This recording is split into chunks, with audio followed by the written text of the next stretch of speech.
No one is talking. It's making me a bit nervous.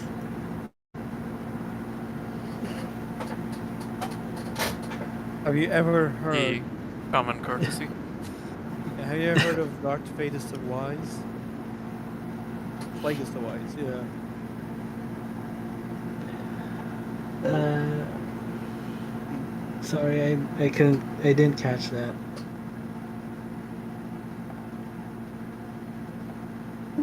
Before Hello, anything, Las I'm hearing Vegas. kind of a background noise, like some kind of a fan or something. Yeah, it's probably my aircon. Yeah, reduce the sensitivity on your microphone, then, good sir. I already Either reduced that or it by a just lot. enable the noise cancelling. Yeah. Crisp. Noise cancellation.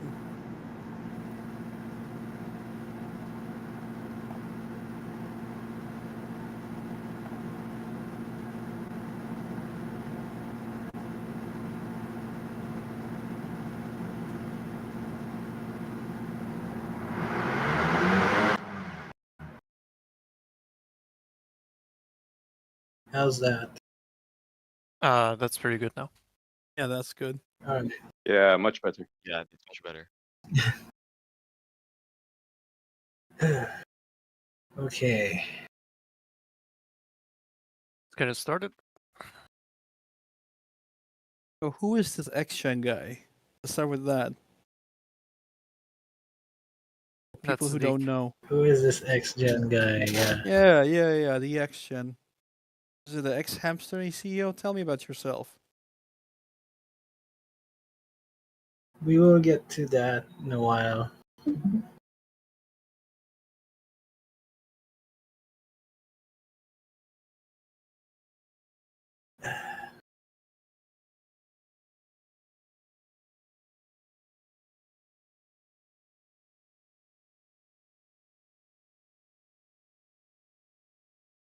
Hello? Hello. I Are we waiting for people or I decided to wait for a bit, but I guess we can start. okay. No, it's fine, just checking, that's all. Okay.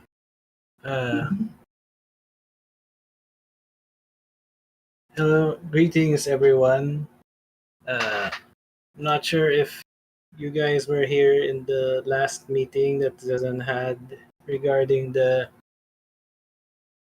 asset fixes or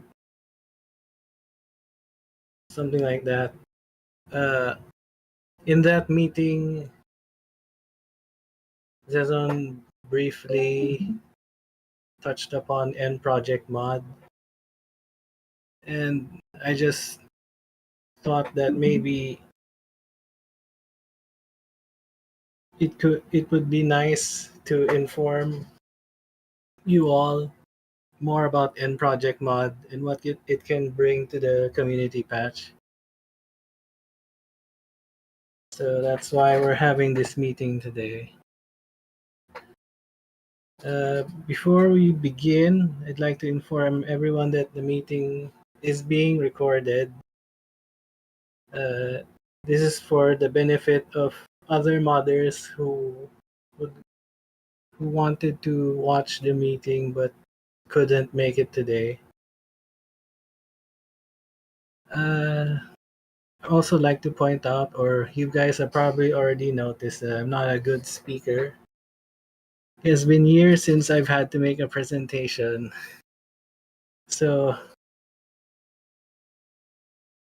You got this, Bobby. Don't all worry. fine. All Yeah. fine. Go ahead.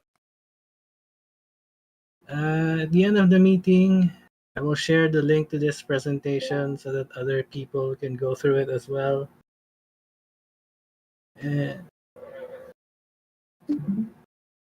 that's about it. So, presentation outline. This first, we'll start with an introduction. What is NProject Mod? What can NPM offer to the community patch? More details about how NProject Mod asset fix process works. And finally, if we have time, I would also like to express some concerns that me and N5 have had with Community Patch. We'll see. Anyway, let's start with introductions. So my name is the XGen, or Zeke, as I'm more well known around ModDB. And my partner for today is N5P29 or NLima29 or just N5. He is the creator of NProject Mod. The two of us are part of No Life Studios, one of the bigger modding groups for Zero Hour. Currently, we have 19 members, 18 mods, 14 of which have been released, including the NProject Mod. Other popular mods that we have made is the Shockwave Chaos mod, Operation Firestorm, Zero Hour Reborn, CNC Untitled, Condition Zero, and Project Amok Storm for generals. Aside from mods that we have made, we've also acquired some mods for the sake of preservation. That includes ProGen and also Frontline Chaos.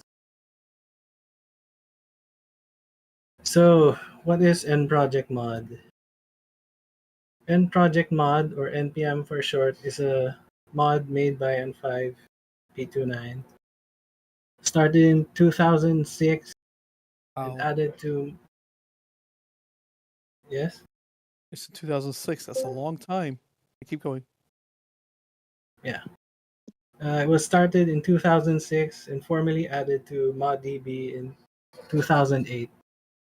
It's an enhancement mod focusing on mainly on fixing bugs and improving the game quality. Yeah. Made some roster changes and balance changes with the goal of making all the generals more well-rounded and less specialized.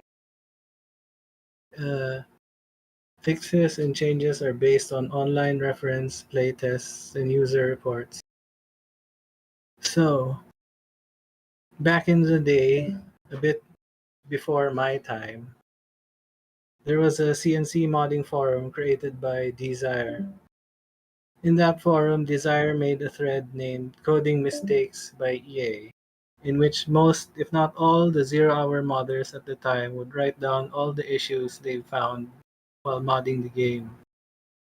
The top contributors of the thread were later considered to be the pioneers of zero-hour modding. This included Desire, Beng, Fritz, the Hunter, as some of you may know as the leader of Shockwave, Yayo01, now known as Chris, the leader of CNC Untitled, and many others.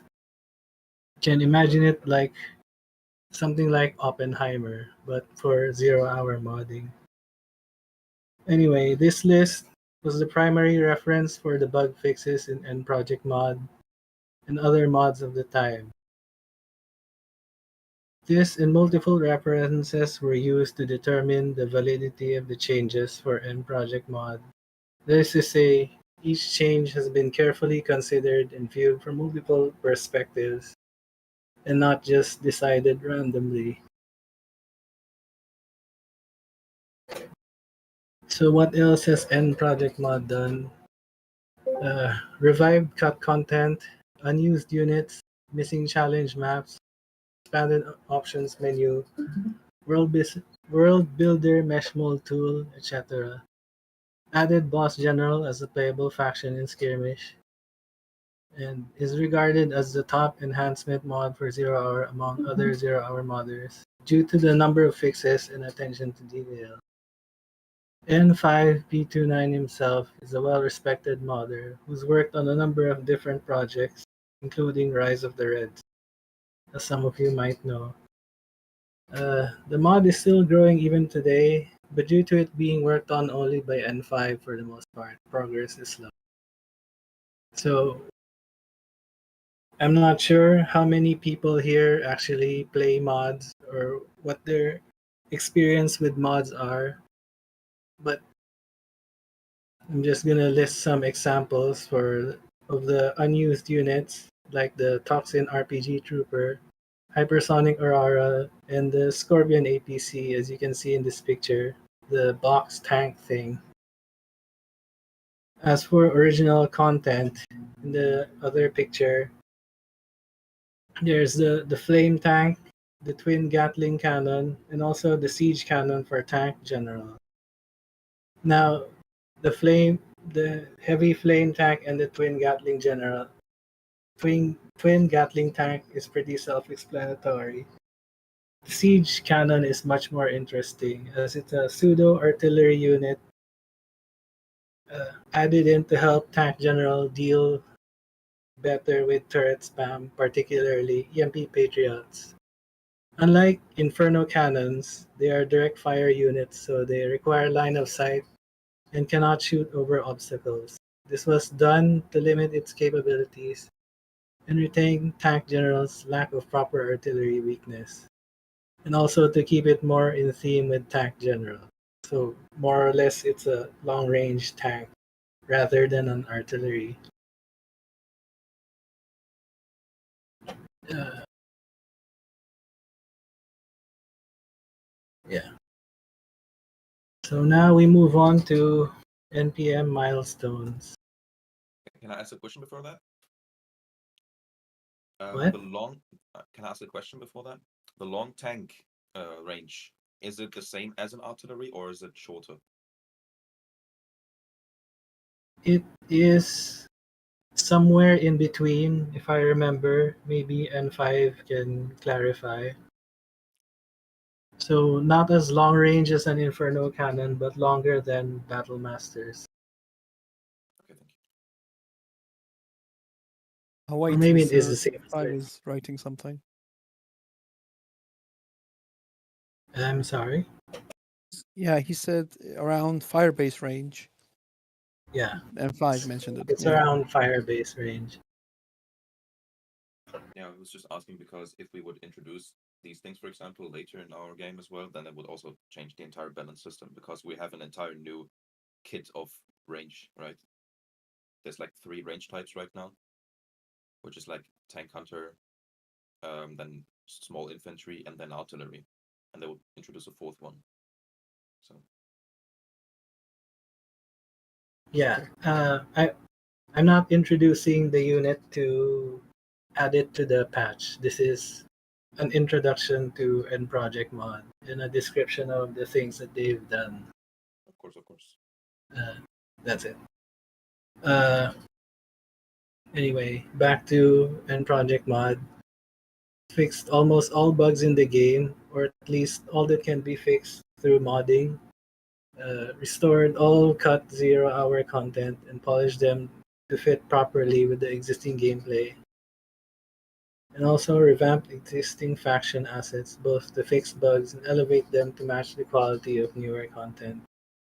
So if we go back briefly to the previous slide, you can see the new units and the existing units all look more naturally together. That's a important aspect we look into when we make our art assets. As for the other pictures in this slide, shown here is our overlords with upgrades, not blocking build. Not sure how many of you noticed, but if you try to build a structure on top of an overlord with upgrades, you can't because the game counts the Gatling cannon and the other add-ons as structures. So you will have to manually move the overlords away before you can place structures. And PM has fixed Same with this. Avengers. Yeah, same with Avengers. And the other picture shows the detention center with fixed factory exit bones, the Tomahawk Storm, and also the small particle cannon, the baby particle cannon. All of these are working in NProject Mod, but currently they are only available through World Builder because at the moment there's not really a good place for them in the game, as they would change balance way too much, especially the detention center and the POW system. So people who have played mods before, particularly ProGen or more recently Rise of the Reds, are familiar with the mod version of the cut POW system from the General's beta build. The system used by NProject Mod is slightly different. Uh, you upgrade your infantry with special weapons to basically turn infantry into crates. So far, it sounds familiar, but unlike in other mods, it turns the infantry. You use the POW trucks to turn the captured infantry into prisoners. Prisoners are then sent to either the detention center, the propaganda center, or the GLA prison, depending on the faction you use. It'll be better explained as we watch this video. They will submit to our ways. Army's elite. Arming flashbangs.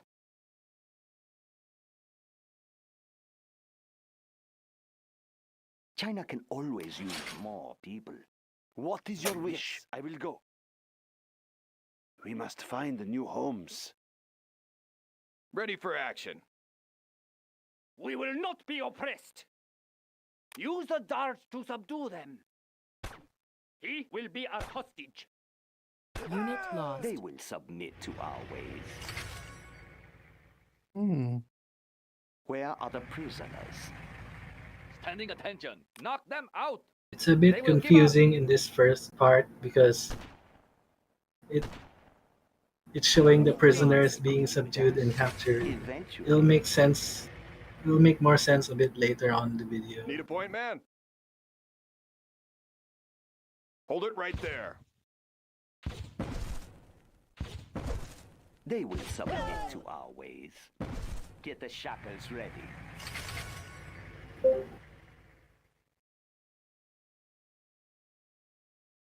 Let's fight. Do not resist. They will agree with us. Eventually.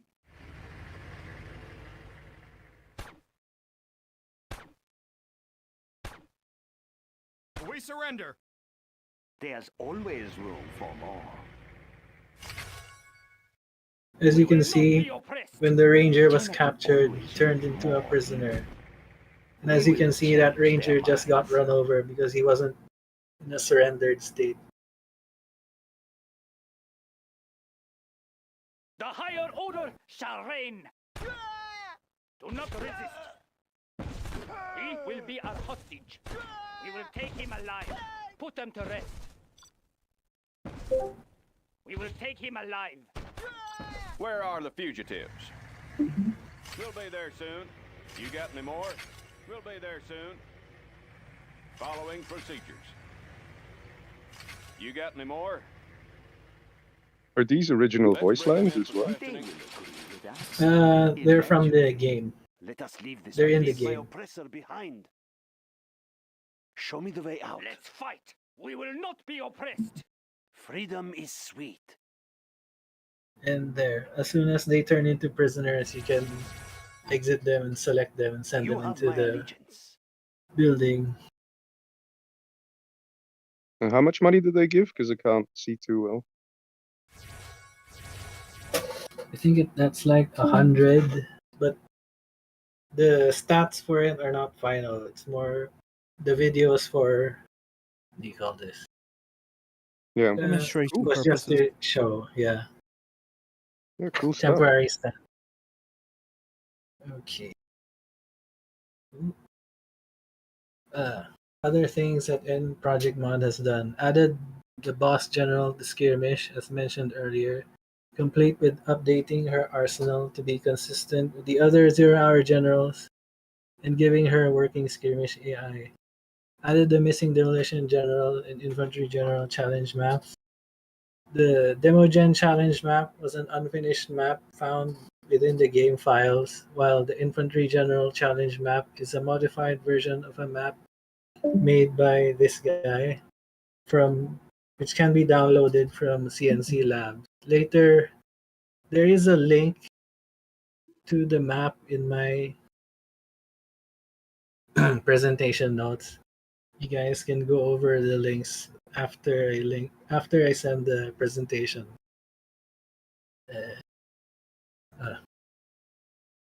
So yeah, for those who have played a boss general mod or have tried to add boss general themselves, you would know that some of our units acted differently compared to the same unit from other generals. This has been fixed in NProject Mod. They now all work consistently with the other generals. And also some changes were made to her to give her a better fighting chance in skirmish because she doesn't really do well in skirmish because her tech tree is locked to the respective super weapon of the faction, which is very very hard to do. So yeah, uh, and project. So she was given additional tools, additional upgrades to make her more competitive in skirmish, and also working AI. That's a nice touch. So other milestones. And Project Mod started focusing on fixing civilian assets in 2018. Fixed has fixed and improved all the civilian buildings. This includes coding fixes, texture fixes, and model fixes. Also, re-enabled missing model condition states due to coding mistakes and created brand new models and textures for those that were actually missing. So, yeah, coding mistakes could be incorrect geometry settings, uh, missing condition states or using the wrong model, uh, using the wrong model for particular condition state, stuff like that. Texture fixes are something like what Zezon has showed before. Fixes here and there to improve consistency and quality. The bigger thing is the model fixes, because that includes fixes to stuff like shadow bleeding, fixes to smoothing errors, uh, probably mo- probably more important to most people here is the garrison bone issue. Uh, I'm sure some people here have experienced garrisoning a building, having with rocket soldiers having them shoot at the ground, destroying the structure that they're in. So yeah, this issue has been fixed in NProject Mod. However, I understand that changes to the bone location for certain models would create mismatches. So it will be understandable if these changes wouldn't be pushed to the first patch. As I understand, for the first release, we're going for mass adoption first, which means compatibility and mismatch preventing mismatches is more important, which is fine. We can wait. So aside from fixing all of the structures, we've also and Project Mod has also fixed all of the units, fixed all the broken code animations, including some never before seen, like the horse cart and the scooter. Fixed models that were invisible in game, unused, or just plain broken. Terrorist converted vehicles also have a new system where larger vehicles had bigger explosions and chemical trucks left toxin. If you can see the light blue bus in the bottom right, in the original game, the entire bus was just one piece. The wheels and everything were just one piece. So when it was fixed in NProject Mod, we fixed it. The wheels are now separate, so now they turn. There's shiny windows now, consistent with other vehicle models, and also it has headlights. So yeah, aside from units and structures, we've also fixed the trees and the shrubberies. They can now all be properly crushed and burned. They can also be destroyed by AoE weapons. Re-enabled a lot of missing invisible shrubs and bushes, which is helpful for mappers. Added unused trees and shrubs as well.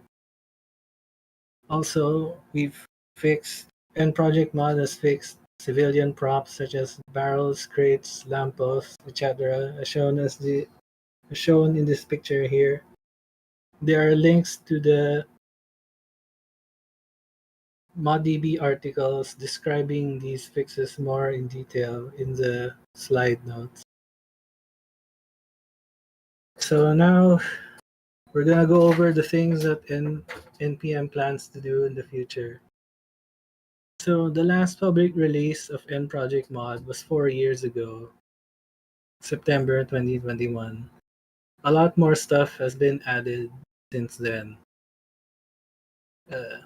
There will be a new public release soon, both to update the now ancient public beta and to celebrate the new 1.05 update and source code release. Even after all these asset fixes, there's still more work that needs to be done, including balance tweaks and fixes to the campaign, challenge mode, etc. Even with its dedication to keep everything as vanilla as possible, demand still came for a fix-only version of NPM, without any of the new additions or cut content. However, removing all the new content would rob NPM of its identity, so the decision was made to split the project. So now we go to NProject Lite. NProject Lite inherits all the necessary fixes and improvements done in the main NProject mod. Additional content not found in the original game will not be included. Boss General will not be playable in Skirmish. All playable factions will be reverted to their vanilla 0-hour roster. In case new fixes are discovered in the main branch, this version will be updated as well. The idea of releasing a fix-only version of NProject Mod has been around since 2012. The idea came not only because of the demand for a fix-only version NPM, but also because of the hope that other modders would use it as a good clean base for their own mod, without having to re-implement all the base game fixes themselves. Pikaman asks, why isn't NProject Lite on Gen Launcher? Well, the purpose is for NProject Lite is to be a base for new mods. So it wouldn't really make sense for it to be in Gen Launcher. However, the default NProject Mod is in Gen Launcher, so you can play it there. Where was I? Okay. Preparations were made to prepare for the split. There were still a few necessary fixes that needed to be made to the main NPM mod. That was when Super Patch and later the Community Patch was announced. NProject Lite shares many similar goals with the Community Patch project. So depending on how the Community Patch goes, there might not be a need for a separate NPM Lite version.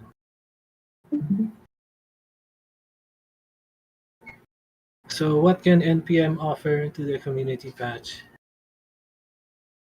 As previously mentioned, all the fixed civilian assets shared so far, which include structures, units, props, shrubs, etc. We've all NPM has also recentered civilian structures and props with fixed collision boxes for improved pathfinding. As you can see in this picture here, a lot of the civilian assets are off-centered and their bounding boxes are also much bigger than the actual model, which makes things very confusing in game for pathfinding and also projectiles being blocked when they shouldn't be blocked and stuff like that. Also, all of the normal zero-hour maps have been updated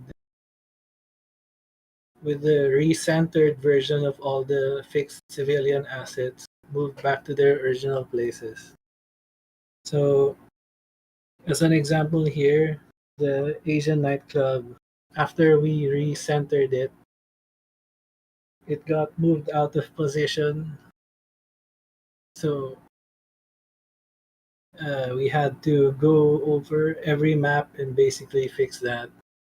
The recentered civilian assets were fixed by first recording their original coordinates in 0 hour before being recentered, taking note of the difference in their center point, then making an Excel sheet that would automatically calculate the corrected coordinates and even the rotation angle. Why is the rotation angle important? Because for a lot of the civilian buildings, we also made it so that the entrance is always facing forward. We did this because we thought it would be more helpful for mappers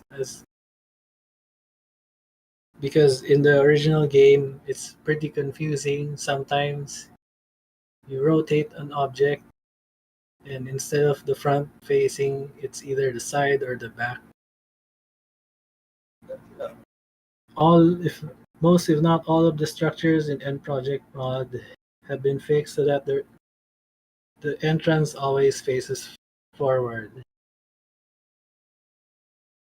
Now, I understand that these fixes may not be wanted for the first release of Community Patch because of the focus on avoiding mismatches and compatibility and preventing mismatches. So yeah, as mentioned earlier, we are willing to review all of these assets one by one, case by case, and we're willing to delay the addition of some structures when needed. So fixing the collision box of structures were simple enough as most of them are square.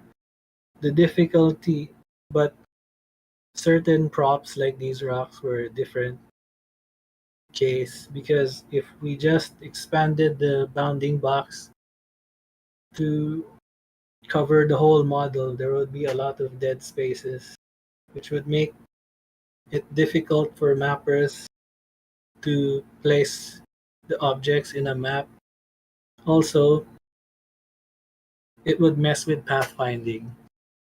So for NProject Mod, we just decided to fix them the best way that we can, mostly eyeballing it and seeing what would work the best.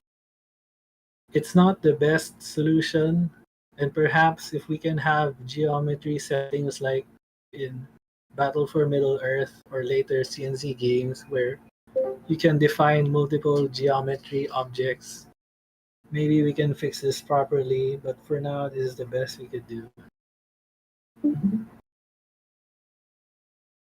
So aside from fixed civilian assets, of course, there are also fixed faction assets. These include model improvements, texture improvements, and even fixed cameos. As seen here in this picture, the chin-up model has been updated so that it's slightly more rounded and less boxy. But overall, it still keeps the same look. And meanwhile, uh, for the fixed cameos, a lot of them are now using their actual in-game model instead of random Google image search uh, images. And also, a lot of them are now showing their proper team color, particularly the GLA ones, as a lot of the GLA ones had white team color.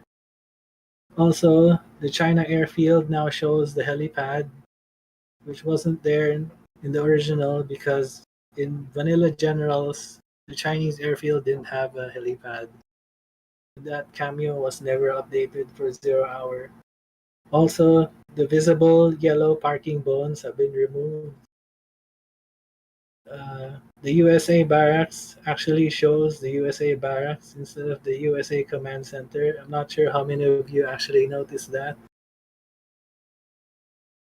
Many other fixes. The minigunner is now holding a minigun instead of an Uzi. Yeah.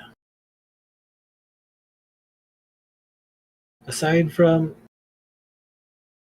just, we also tried to update the model's visuals a bit. Now this goes more into change category, but I feel like it's an acceptable change because it's an update to make it look closer to its concept art as shown here. We've added additional protection for the missile and also slight updates to the UV maps and stuff.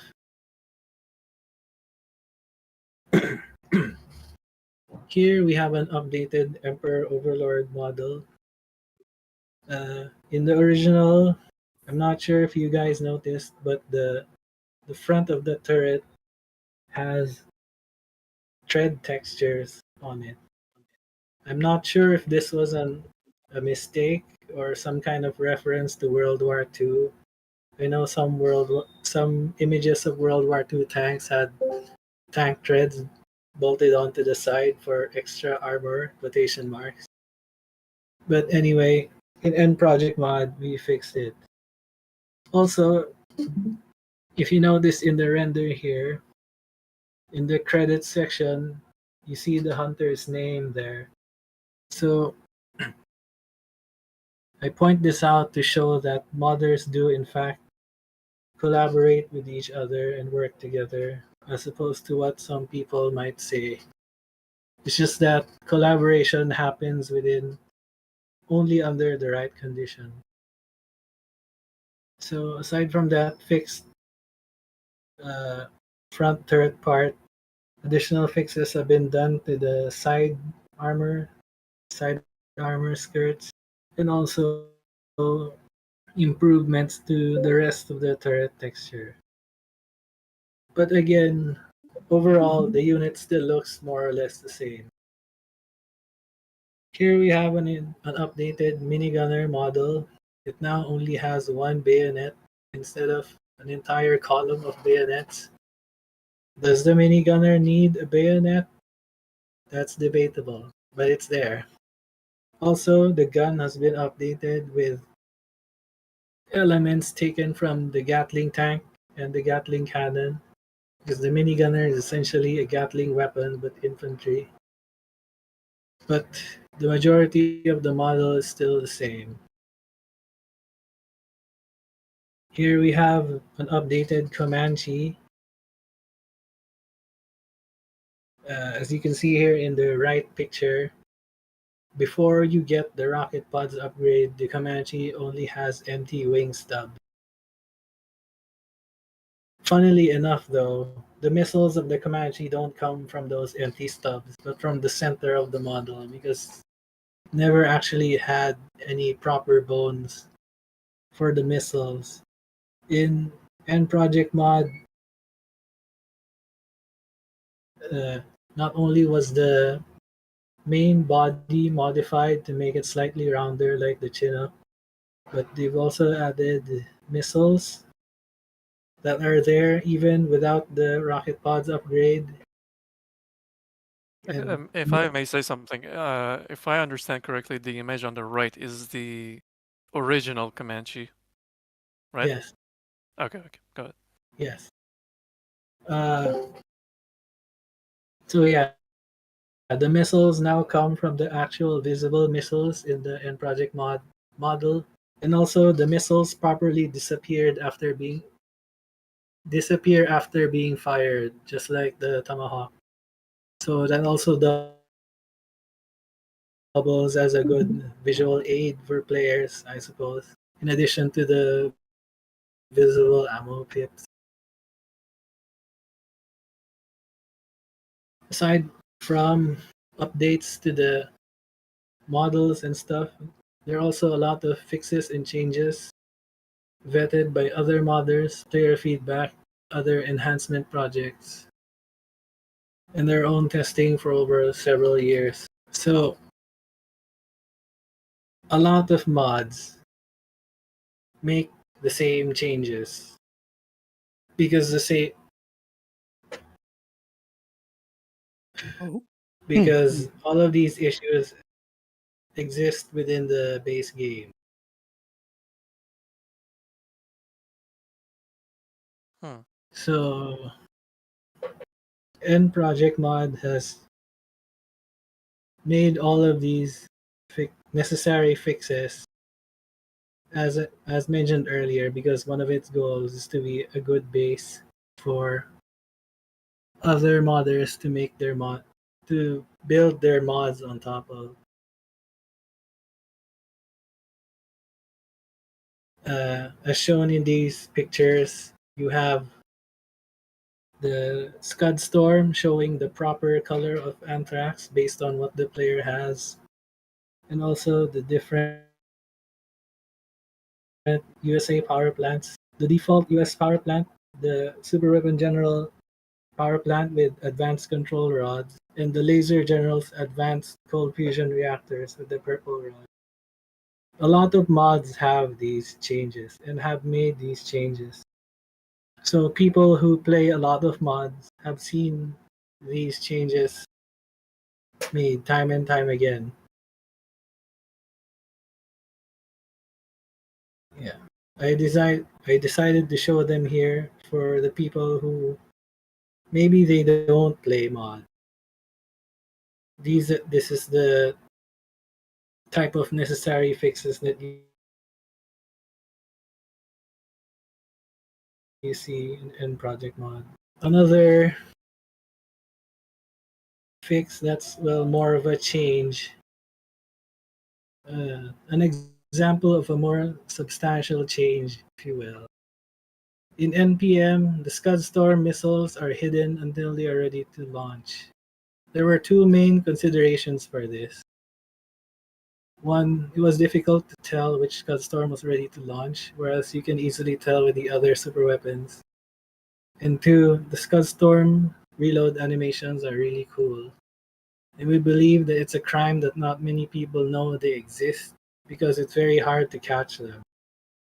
So we also have a video for this.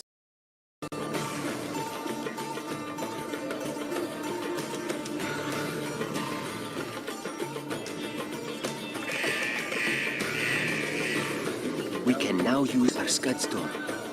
Where shall we strike? Launching Scud Storm.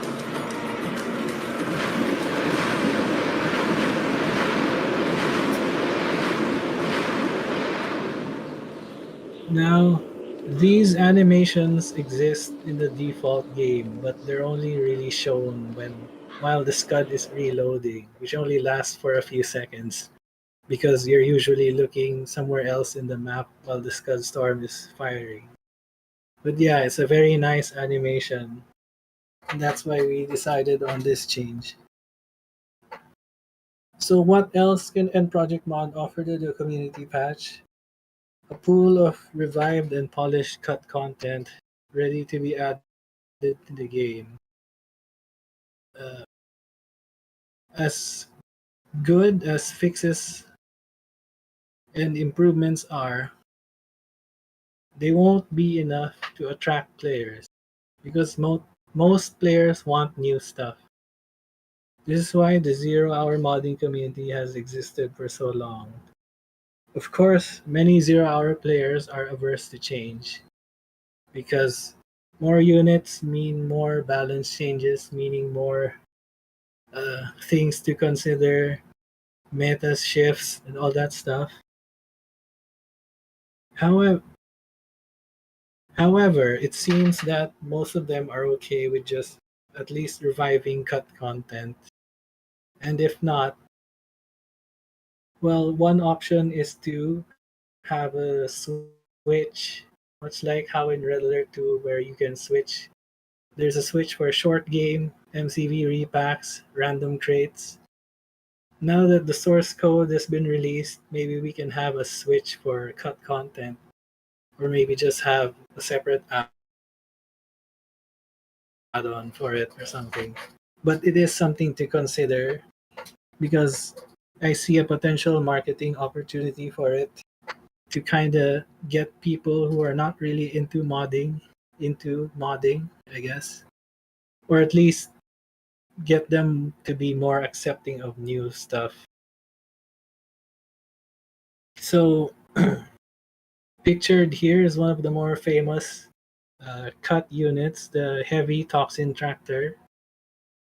It's based on an early concept art for the toxin tractor, as you can see here on the left. And it actually has a model and texture that exists in the General's Alpha build. The NProject Mod version has been heavily modified to look more like the default toxin tractor. But yeah. Now, I know this is an NProject Mod presentation, but I feel like certain people will get mad at me if I don't at least mention that other mods have also done the same thing, namely Shockwave, whose model is admittedly closer to the one from the original concept, and also Operation Firestorm as shown here. Many other mods have done this. You might have seen the pictures of this type of arrangement around, roughly. But yeah, to keep things related to the topic at hand, NProject Mod, or rather us in No Life Studios, have a lot of connections with other popular mods like Shockwave. So another thing we can offer to the community patch is to become a bridge to those mods and help request assets, manpower, or other things that are needed. Here's another famous cut unit, the Iron Dragon, which not only has a model and texture in the alpha build, but even an entire mission based around it, complete with cinematics. Unfortunately, the cinematics are very bad and are basically unusable. But it's still interesting. Uh, some of you people who play mods might know of the Iron Dragon, but not necessarily this black version of the Iron Dragon. Most of you probably know the white Iron Dragon used in Shockwave and other mods. Uh, the NProject mod, well, it looks fairly different from the original, but it's somewhere in between the original module and texture and something that you would find in the released version of Zero Hour. So that's another cut unit that can be added either through Switch or by a separate add-on. And last, we have the China Agent, a cut unit that's not as well known. It does have models and animations in the base game, but barely any mod has added this unit, if I remember correctly. Presumably, it was a cut and later replaced by the Saboteur for the GLA, which has a similar role. Actually, let's watch this video first. Saboteur. As we have discussed. So it uses Saboteur voices lines. Here it's showing off the bribe ability. I will keep this charge safe. I would pay you to add this unit. Their security is false. Its second ability is something that you might be more familiar with, or at least you've seen used by the Saboteur, but unlike the Saboteur, the agent isn't consumed. This way is good. Can continue to go on and They will suspect cause nothing. more havoc. Here's another example of the bribe ability. I will keep this charge safe. That was a fun ride, huh? So, unfortunately, since it uses Yes, basically hijacking things, there are a lot of hard-coded sounds that can't be their removed. security is false. And here uses its final ability, which is a I melee know attack. the win.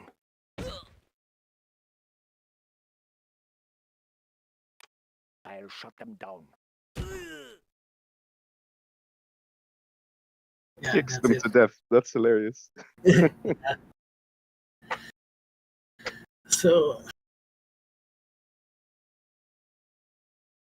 yeah. Now that the source codes have been released and maybe we can go about polishing this unit further. Another thing to point out is that in NProject Mod, we replaced the Saboteur animations to use the agent animations instead. Use the worker animation. So in NProject Mod, it uses the agent animations, which looks a lot better. And what that also means is that the saboteurs in NProject Mod can be modified to also use the agent abilities that you see here. So that's more possibilities in the future. Okay, I'll take a break here to answer questions.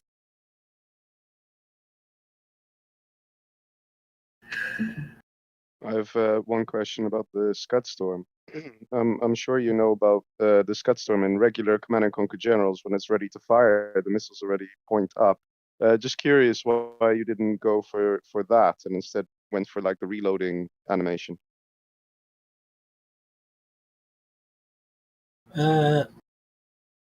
Because we really wanted to show people the reload animation. We think Okay. it's better. Although that was another option, but we felt like this was a lot cooler. All right. Yeah. No. Fair enough. I think I might have an explanation for it.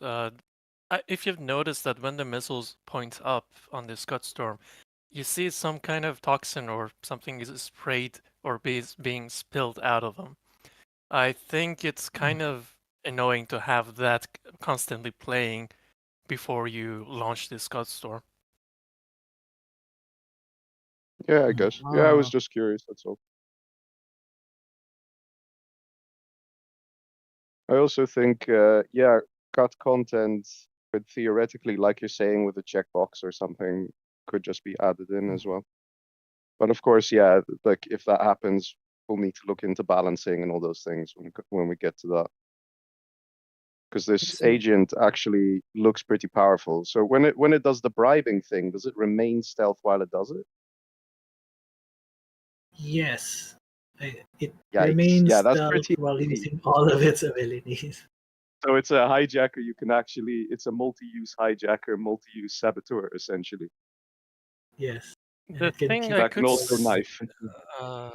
the thing I could see, I think what we can do now that we have the source code is that we could make abilities that cost money. Because if you, I'm pretty sure all of you have played Red Alert 3. There's a similar ability in Red Alert 3 that the agent has and Hi. the allies. Yeah. So the bribe ability does cost money in Red Alert 3. And if you don't have the money to pay for that ability, you can't use it. Now that we have the source code, I believe that we can make paid abilities possible, like probably some kind of special munition fire from a weapon that, it's kind of a rare or some kind of a special ability. And a bribe ability would be one of those things that would make sense to have Well, I in the guess it game can if already it be costs added. money. If you Yeah. look at the USA units, they have like a drone. You could theoretically give him money, and then he has the money to gift a bribe. You know what I mean? Something like that. No, the thing Yeah. about that, that's an upgrade. Upgrades are not revertible. Yeah, but what if you make Well, why revertible won't? upgrades? Yeah. Yeah, but why wouldn't think it that be would actually. reversible? If a drone dies, then you can get a new drone, so you could even have it be something attached to the unit that But I then think that disappears after the bribe gets. I think that's Yeah, also a really nice mechanism to balance it, right? Because it costs you the money to basically buy the bribe money on the unit, and if the unit dies before he actually executes the bribe, well, then you're out the money. So there's also a risk involved, right? Yep. Yeah. As Well, it's cool. N5 has said in the chat, it's important to clarify that because this unit is absurdly powerful. Currently, it's only available through World Builder, along with the Tomahawk Storm, ICBM, and other stuff. So these are just proof of concepts or demonstrations for capabilities you guys came up with. These aren't actually like Yeah. content or you want to put into the game. Yeah, you should clarify that. Yeah. Yeah. These are very, very Yeah, but cool still, things you can add and do. Very unique. I think ultimately, when it comes to the player base, we often think of multiplayer because most of us are, multiplayer oriented. But the vast majority of players just play offline, casual things. They like missions. They like, having extra units to toy with and play with and things like that. So it could be fun to introduce a mechanic to add these guys back in if the players choose to enable it, even if it is overpowered to an extent. I mean, the other thing we can maybe do is basically add units that are only available in skirmish. I mean, that's kind of how what's it called, the Red Alert 3 expansion works. It doesn't have any multiplayer because some of the units are broken and they knew it. Yeah, but I don't agree with that. I think if you are playing with a friend together, you should have the freedom to enable it if you're playing against AI or even if you play against each exactly. other. If both are You happy could with just it, throw an why not? arcade mode then. Yeah, the tick for arcade mode then, Just enable arcade mode or competitive mode in some button. That'll be fine. I mean, after all, the players have to click accept and accept the game conditions before they start the game. If they don't agree that they don't want to play with the arcade mode, as Bruce mentioned, then they just don't play. But if they're two friends and they just want to have fun, yeah, that makes sense to have some kind of button that enables these units. Or, I remember somebody mentioning that Stealth General had a quad sniper upgrade, and that upgrade is inaccessible to the players. It's only the campaigns on hard mode, and this upgrade allowed quads to one hit any infantry, like a sniper rifle. And having that multiplayer is a bad idea, but we should let the players, have such tools or, leisure if they want to do it. That's up to them. Yeah. I feel like a switch that you can just toggle on and off would be the simplest thing. Mm-hmm. And just have players agree. But for Also, demonstrations, regarding what great. you said about what you said regarding the art assets and stuff, that's all like very good work as well, and they're all valid points. Yeah, ideally the civilian buildings have correct collision boxes and things like that. But yeah, basically what you said, at this stage, we can't really do much with that because the first community patch can't touch it because, yeah, it'll cause a mismatch. On the structures, I have a question. So the goal of the recentering is to correct the collision boxes, the centering of this. Is this correct? Yes. Yes, and that's the only reason, or are there other concerns?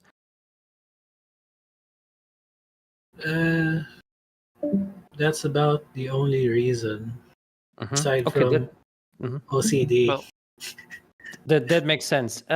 So the concern I have, you showed that you had to go through the maps and you had to then recenter them in the maps to accommodate the new center position in the model. Like this works for official maps that are bundled with our works, but this doesn't work for other custom maps. So like the ranked maps and all. Yeah, I other... forgot to mention that we are open to releasing the tool that we use to recenter the objects to any mapper who might want it. So yeah, there's that. Yeah. So on that note, I wonder if the better strategy here is to go with a code solution where we say we don't recenter the structures, but we allow to place a new pivot point onto a model where we define center that's position. another thing. That's another solution because as I remember, Battle for Middle Earth, I'm not sure if 1 or 2 allows this. You can change the center through code only. That's Yeah, I another think option. that would be a good option because then we don't need to mess with any maps. We just put the center position and then the model can stay where it is, and we would only fix offsets between models. Like if a damaged state would be offset from the pristine state for some reason, right? That probably happens here and there. Yeah, right. is an option. Ideally, we'd just add this feature directly into World Builder, right? Well, if it's possible. Well, you need to tell. Yeah, I guess you could also have like an ini configuration where you say, okay, the box is offset by this much from the center position. That could also be a solution. Yeah. Like for example, this is done with other kinds of things, like where you spawn like a particle, like where's the offset, or where you spawn like when you have an OCL, you can say, okay, what is the offset? Where should the object spawn? Right. Yeah, so we can talk more about this when we get there. But yeah, there are multiple options to try.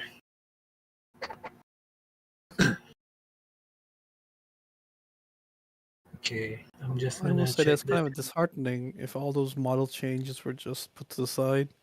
I mean, if the code solution is faster and cleaner, then sure, but that kind of sucks because there's a lot of effort put in.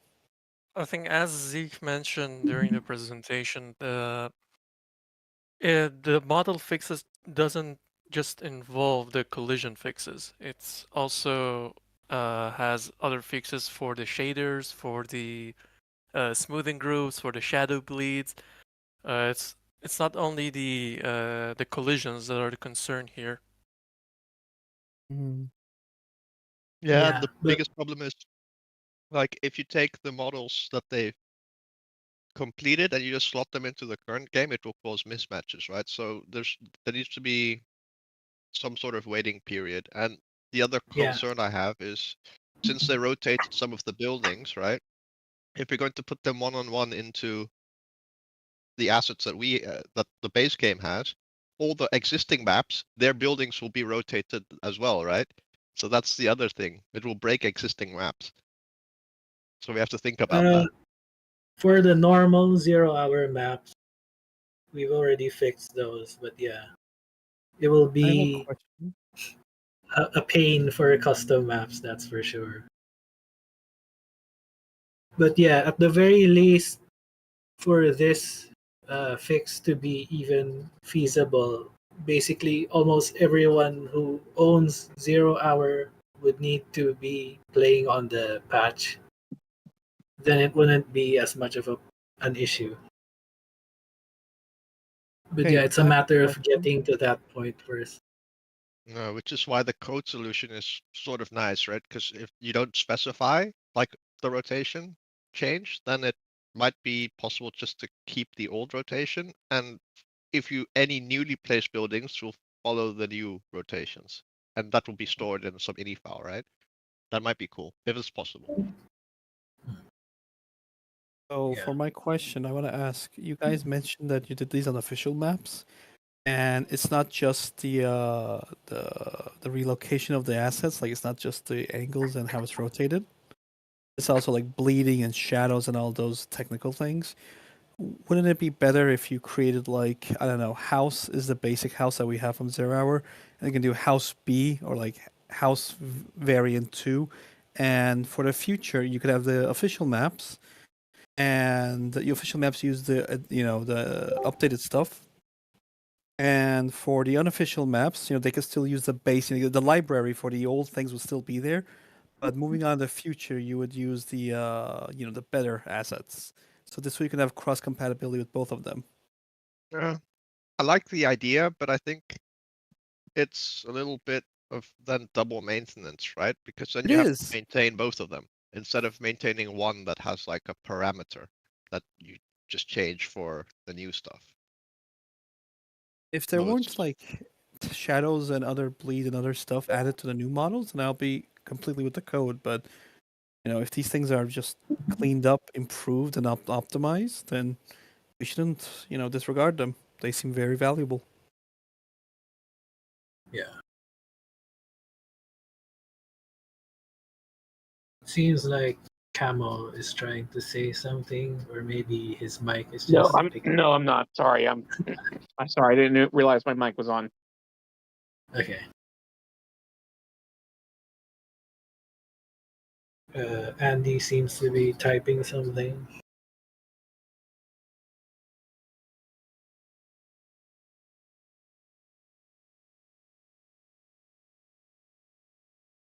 For a later patch, I think it would be worth adding all the building fixes from NPN, because from a modeler perspective, it does make a lot of difference when you have the difference between a fixed model and a model with wrong smoothing groups and not welded geometry is day and night, basically. I can demonstrate it in 3ds Max if necessary, so you can actually understand the kind of fixes that N5 has implemented in NProject.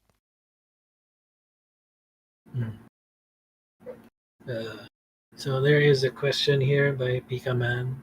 A lot of the NProject Mod units are cool. I wonder if there's a way to make a system like Company of Heroes where you can choose which units you bring. Some units have strength and drawbacks, etc. I guess that would depend on the source code, guys.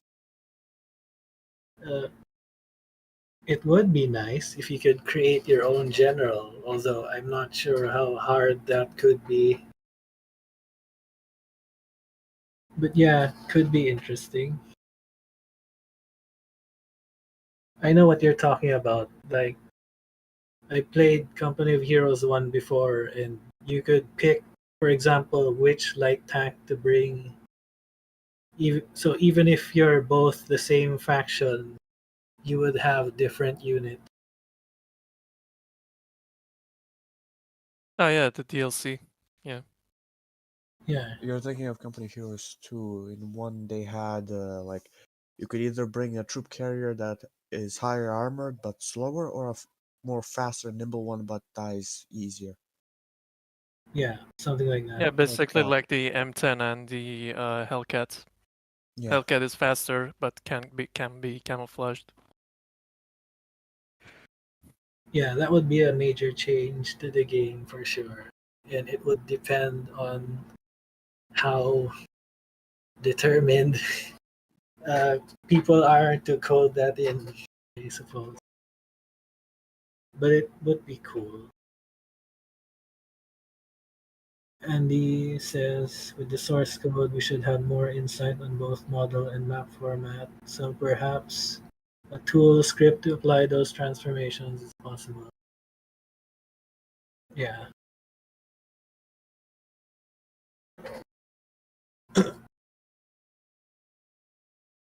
Anyway, if there are no more questions, there are still more to this presentation.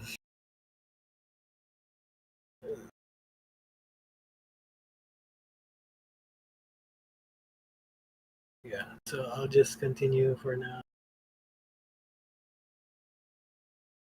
Yeah, now we're gonna go more in depth of the NProject Mod asset fix process.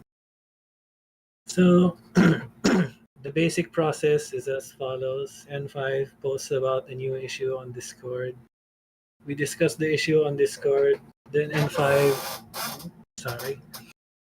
tests possible fixes based on our comments and feedback, what other mods have done, and his own judgment. Once the optimal fix has been decided, there is a period of in-game testing, going through all the possible relevant cases. Once N5 and everyone else is satisfied with the fix is cleaned up, logged, and then we move on to the next issue. So yeah, models and textures are imported into 3ds Max and checked all around. Models and textures are checked together to prevent tunnel vision and making unnecessary fixes. Fixed assets are also tested in-game to make sure changes are consistent and don't stick out in a bad way when compared to other existing assets. So for the most part, we only check the parts of the model that are actually visible. Sometimes when you view textures by itself, you see some obvious errors, but if you actually import the model and apply the texture, you'll see that the part with the error is not even used in the model. So for us, it's important to test both of them at the same time just to make sure that you're not wasting resources. Sometimes you learn that certain textures aren't even used at all by any model, even models that it's supposedly attached to based on the name. So I think Zezon briefly talked about this before. There are some EN textures that are not used at all. They could be from a cut feature or something that was taken out from the final game. We're not sure yet, but at the moment they are being ignored because they are not used anywhere. So now I'm gonna go through a few case studies just to show kind of the process in action. So one of my favorite fix cases are for the street lights. Initially, we all thought this would be a simple fix. There are many examples of searchlights and spotlights in various night models found in the game.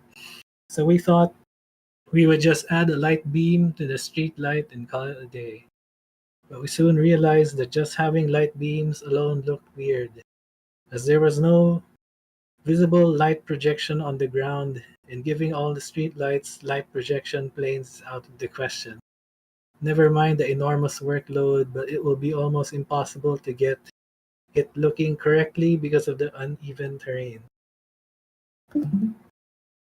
So we experimented with a lot of different light beams based on other objects or just ideas that we've had. Eventually, we settled on this.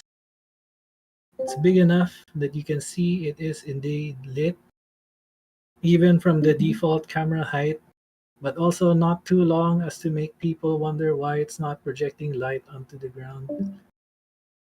This design also looks good on most of the different streetlight variants, so transferring it from one to another is simple. It's not entirely realistic, especially when there are objects nearby with full light beams casting light on the ground, but this is the best we can do at the moment. Maybe if someone discovers how to do dynamic lighting in 0 hour, then maybe we can fix that properly. But for This would now, not need dynamic lighting. what? Sorry. This would not need dynamic lighting. I see exactly what you're trying to do, and I think we might be able to do it if we can get the renderer in, because we actually already managed this for Renegade long ago. I see. That would be interesting to see. Yeah, and this is just to show the edited street lamps in game. As you can see, it really gives life to otherwise lifeless map in 0 hour, especially at night. Well, only at night. It's a street lamp. So yeah, another interesting case study is the China posters. It all started when we were trying to improve the quality of the posters for the propaganda center. Well, we were trying to improve the propaganda center texture.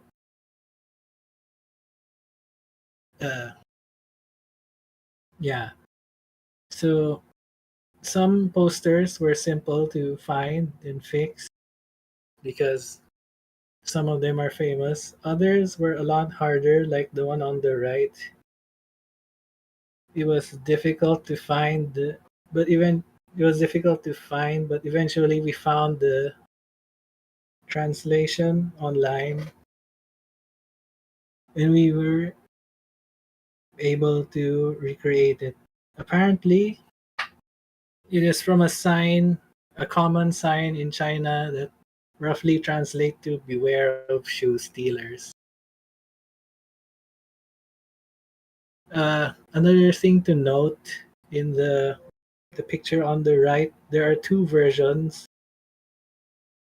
The sec this, we basically ignored the second version because on closer inspection it is the same as the first one, except the characters are all switched around and rotated. I guess whoever made that never expected anyone to try to read it in the first place. So yeah, that's the sign that we found. Beware of shoe thieves. So it is now canon that GLA workers' shoes are actually stolen from China. I guess that's another reason for the war. That's hilarious. Uh, so yeah, some signs were just a matter of finding the translation and recreating. Others had to dig a bit deeper, like this. I'm not sure if you guys can see it, but it's a restricted area sign that was mistakenly translated to Japanese instead of Chinese. That's why we couldn't find the proper meaning. The last sign is just a standard bicycle parking sign, it seems. So this is what it looks like currently, and well, not currently. In our internal dev, this is what it looks like. This hasn't been released yet, but as you can see, the signs are much clearer, and a lot of them look a lot nicer now. Of course, in game, you'll probably barely notice any of this. But I feel like even if you don't really notice it, you will still notice it in a way. It will feel better. That's what we think anyway. Uh, Here are some other Chinese posters, all now readable and spelled correctly as far as we can tell anyway. And yeah, most players will never notice these fixes aside from maybe a that one rare Chinese speaking streamer zooming into the models out of curiosity.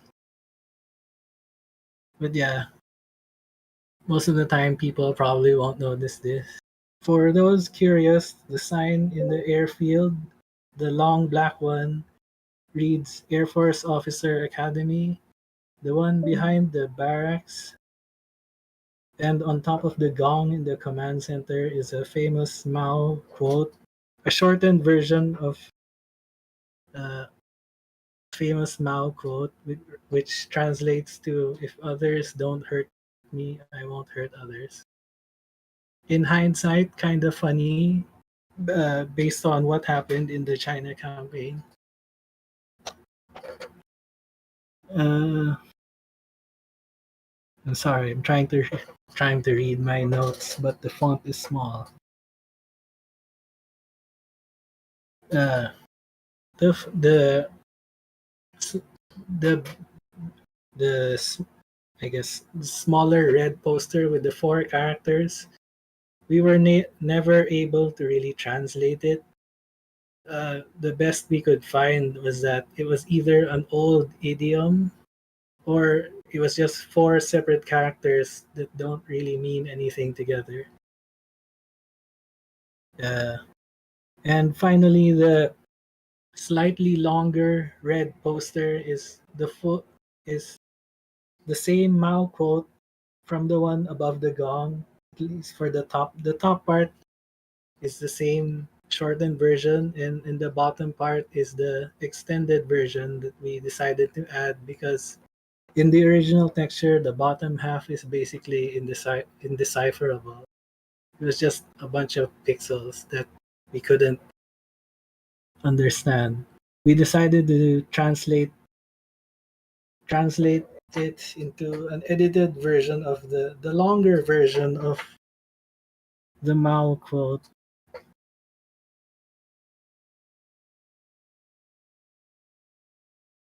I didn't put the translation here, but I think you can read it from the Discord, the Discord screenshot. If you don't attack me, I won't attack you. If you attack me, I will give you 3 pointers. Be courteous. If you attack me again, I will return the favor. If you still attack me, I will root you out. If you attack me, I will counterattack. Basically, fuck around and find out. So all over the Chinese buildings, you have fuck around and find out pasted all over them, and that's exactly what happened to the GLA in the campaign, which is poetic.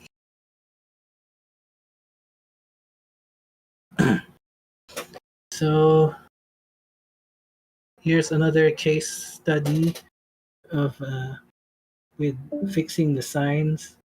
In the case of the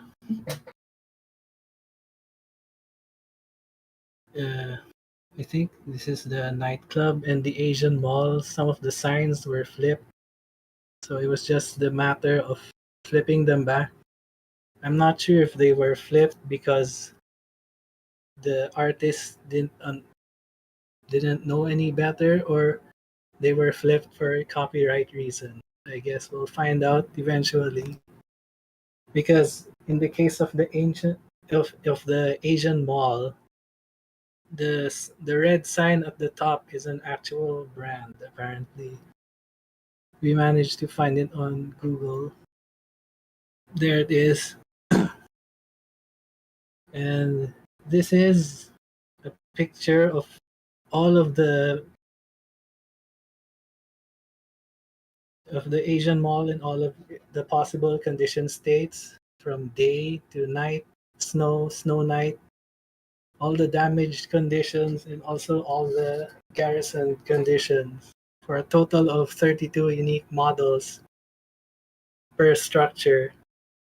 So if we go back to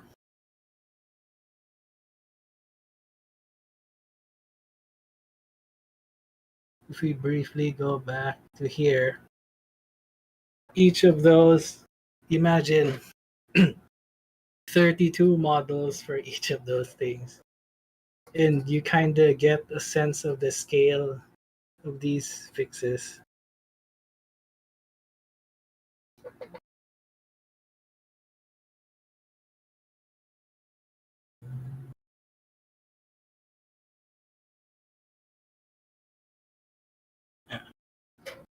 Okay, back here.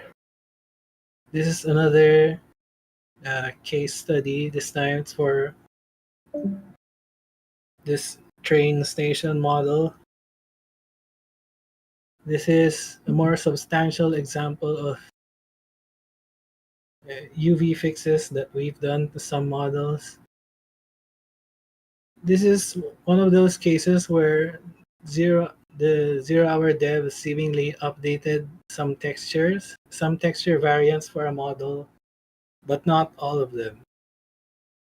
As you can see, in the normal day model, there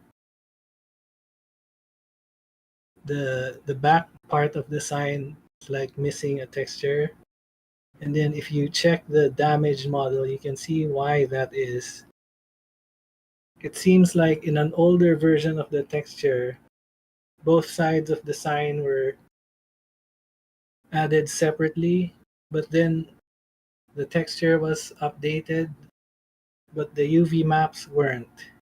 And so you have this error. And also, this error, and also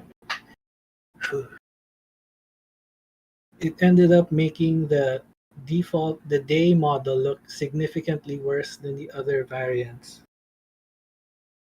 It's hard to say exactly why this is and exactly which version is the updated version and which one is the old one. But for NProject Mod, we decided to go with a simple majority rule. And since it seems like all the other textures use the same format as this damaged version, we decided to update the default one. So this is how it looks like in 0-hour. This is how it looks like in Project Mod. And this is how it looks like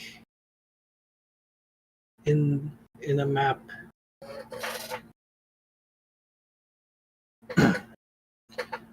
Uh, as you can see, perhaps the roof looks less.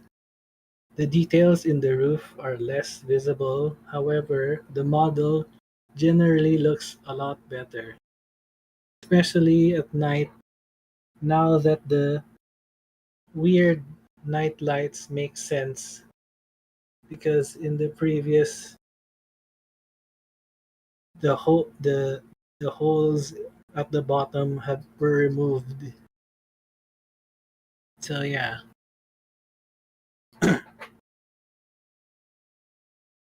uh, in For the NProject Mod project, we believe in comprehensive testing, viewing a model in a texture together, and then immediately testing in game to see how it looks, to check if the details are too much or too little compared to everything else. Because if you just examine it one asset at a time, you might get tunnel vision, you might focus on things that uh, will not really affect much, and make poor decisions based on a wrong premise.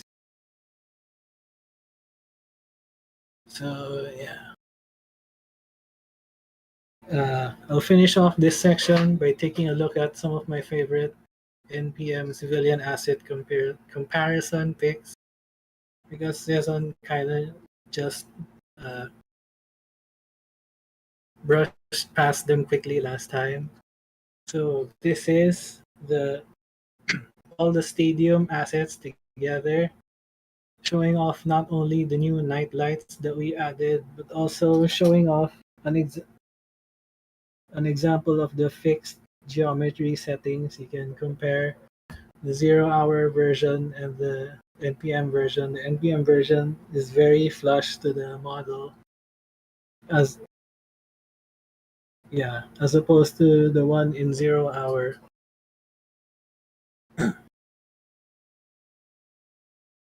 Yeah. Also, all of these stadium pieces are now garrisonable in NPM. I mean, yeah, just for the sake of completeness. Another comparison image shows night versions added to these Chinese assets. The changes are very subtle, basically glowing lanterns and some lights. But as you can see, in the atmospheric.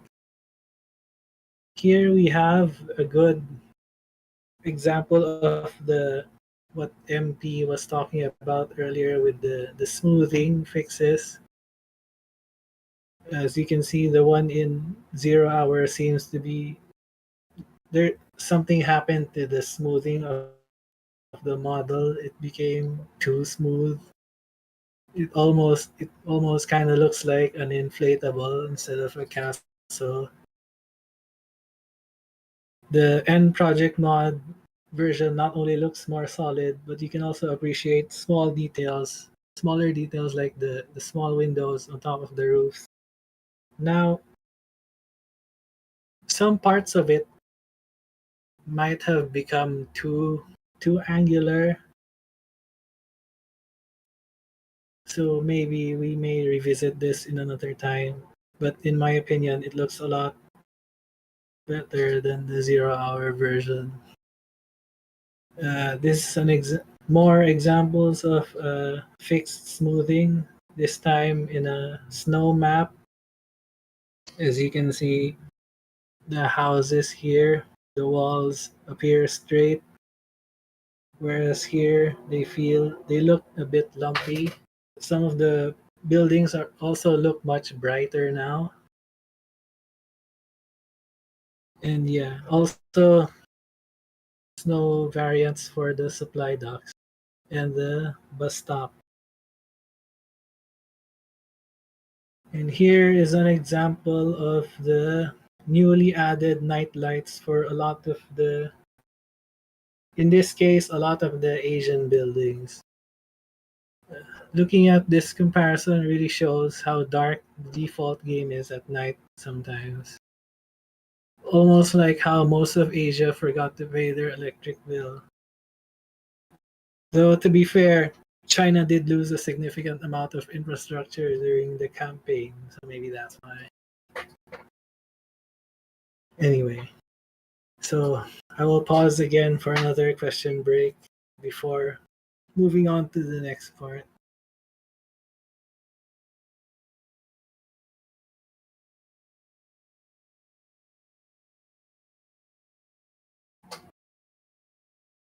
I'm just checking the chat at the moment to see questions that I may have missed.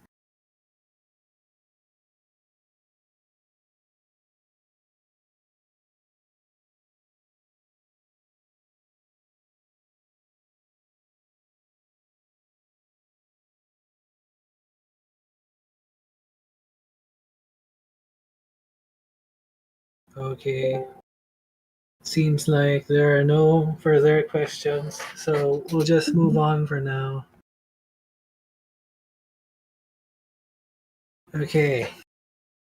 Finally, we reach this part. I would like to begin by disclaimer. These are concerns. I am not. These are concerns. These are not necessarily facts. I'm not saying that this is how things are.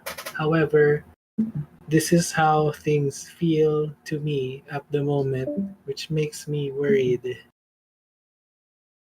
Also, I would like to preface by saying I am saying these things in the nicest way that I can. I'm not trying to shit on anyone or hate on anything in particular. If it sounds like I do, it is by accident. That is not my intention. But while I have you all here, I feel like I should at least share some of my concerns with the community patch. Ugh. Are you guys still here? Feels like you've been really quiet. Yeah, we're listening. Yep. I think everyone's just listening. Everyone's listening. Everyone wants to see. Okay. So, the top of the list, Zezon and Super Patch above all. There seems to be a lot of bias towards Zezon and Super Patch. Me and N5 were actually once part of Super Patch, but we left due to creative differences. So we don't really feel comfortable seemingly having to work for Super Patch again. We had hope that with the community patch that things would be looked at again from zero, comparing works from multiple 0-hour enhancement projects, not just Super Patch. So we're slightly disappointed that it seems like this isn't the case. Next, needing a license or giving up all of rights. This is mostly to do with the assets. Modders do things very casually. We rely on a simple permission system where we just ask each other for each other's stuff. We also use this permission system to protect our work from bad actors. Art assets take a long time and much effort to make. It's not an exaggeration that we treat them like our own children and are very protective of them. For an artist, having to give up his main file, such as a PSD file or whatever, brings many negative connotations.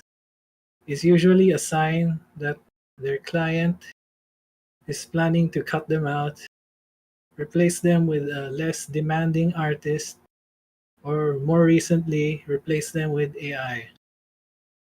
At the moment, it feels like Super Patch, and by extension, the community patch, is trying to do exactly that by using mod loader and possibly other tools to make it so that anyone can just edit any of the art assets at any time without needing the artist's consent or even their ability. While I can see how that might make things more efficient, there is a risk of design inconsistency as it changes hands between multiple users, and all the underlying design concepts will be broken, becoming chaotic and incoherent. Now, what do I mean by this? I'm sure some of you have experienced playing a game, watching a movie, or maybe even looking at a piece of art, and for whatever reason, it just feels off. It feels weird. However, when you try to scrutinize the work, check the details, you find nothing wrong. Nothing seems to be out of place, yet things still feel off. Design is a language. There, even if you do not understand art, even if you don't understand design, people still feel it, and people still feel if something is off. So you cannot just brute force art. You cannot just brute force design, saying that, oh, we'll just make this as high quality, as high detailed as possible, fixing every pixel. It won't work like that. You might end up with something that looks really nice, but it will still feel off. Now, I understand that there are aspects of this that has to do with legal reasons, and I agree to abiding by those rules. However, I don't see the need for mod loader or needing to abide by super patch standards. I don't consider those as part of legal compliance. Some of you may think this is silly and would rather that we just stop bringing this up and comply. However, in every small niche community, like the 0-hour modding community, unique cultures develop and take hold over time. Now, you are free to reject these cultures or even think that they're stupid. But without respect for culture, there can be no diplomacy. We can't be the only one adjusting to everything. At the very least, I suggest we get a proper art director who's an actual artist or designer to decide the best way to handle art assets and not just have Zezon decide everything. I nominate myself for this job, although we can also elect someone else. But yeah, I nominate myself since we've been put in charge of handling all the art, the texture fixes, and the asset fixes anyway. So there is that.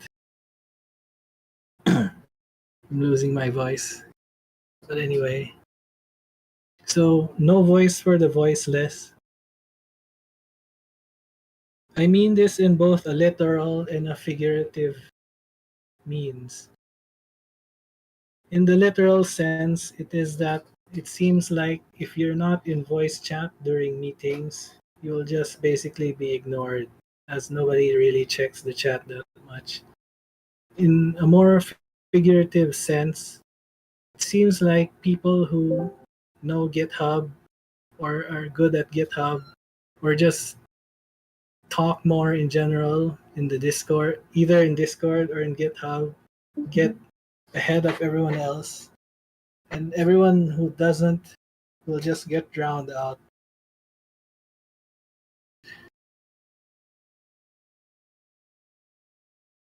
And since there aren't really any officers in charge, except maybe Leggy, there's no way for these voiceless members to get their points across to the right people. We don't even know who the right people are supposed to be in most cases, except maybe Leggy. But we can't just keep bugging Leggy for everything. As someone who moderates several Discord servers, I understand that this can be very stressful.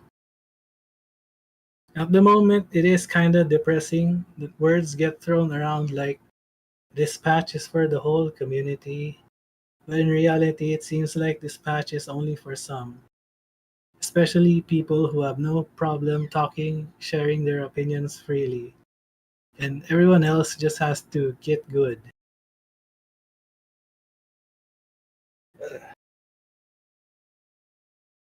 Next, we go to lack of organization. At the moment, the server is very chaotic. People are just doing whatever, starting their own subprojects, sharing their own standards to whoever will listen. From my experience, setting up the basic plan and assigning officers in charge of different parts of the project is done on day one. I understand the desire for free idea generation without any limits, as Zezon, Leggy, and others have explained to me in the past. However, I still feel like things are a bit too free and chaotic at the moment. And I feel like there is risk of people not wanting or being too lazy to switch gears later on when we finally decide on boundaries and organizational structure later. Finally, there seems to be a lack of urgency. While it is true that we don't have a deadline, that is not exactly correct either. Worker motivation has a limit. Fan anticipation and interest in the project has a limit. In a few months, in a few years, are all the people here gonna be as motivated as we are now? Will our commitment to quality be the same? Will people outside still care about this project and wait for us? Or will they just move on to other things? Perhaps some of you are committed to working on this project for all time, but I'm not. I have been doing this for a long time, and I'm tired. I feel like, at least with regards to just a fixed version of 0 Hour, over the years, modders have basically finished the work and done all that is needed. However, that is my opinion, and I know that we still need a proper review for this, but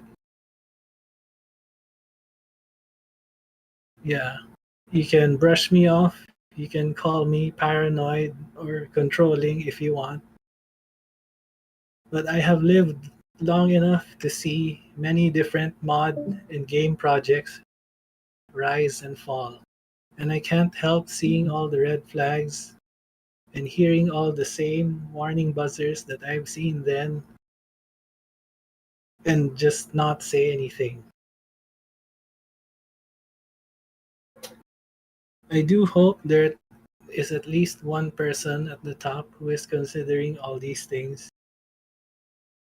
Most people don't need a quadruple A experience.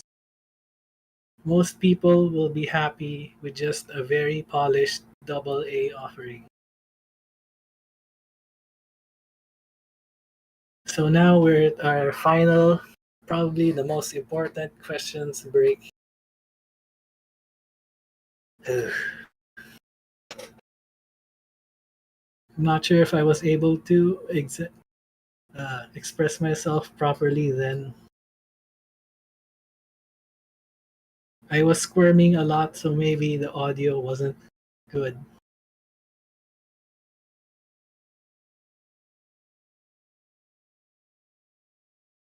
So yeah, I will pause here for a bit.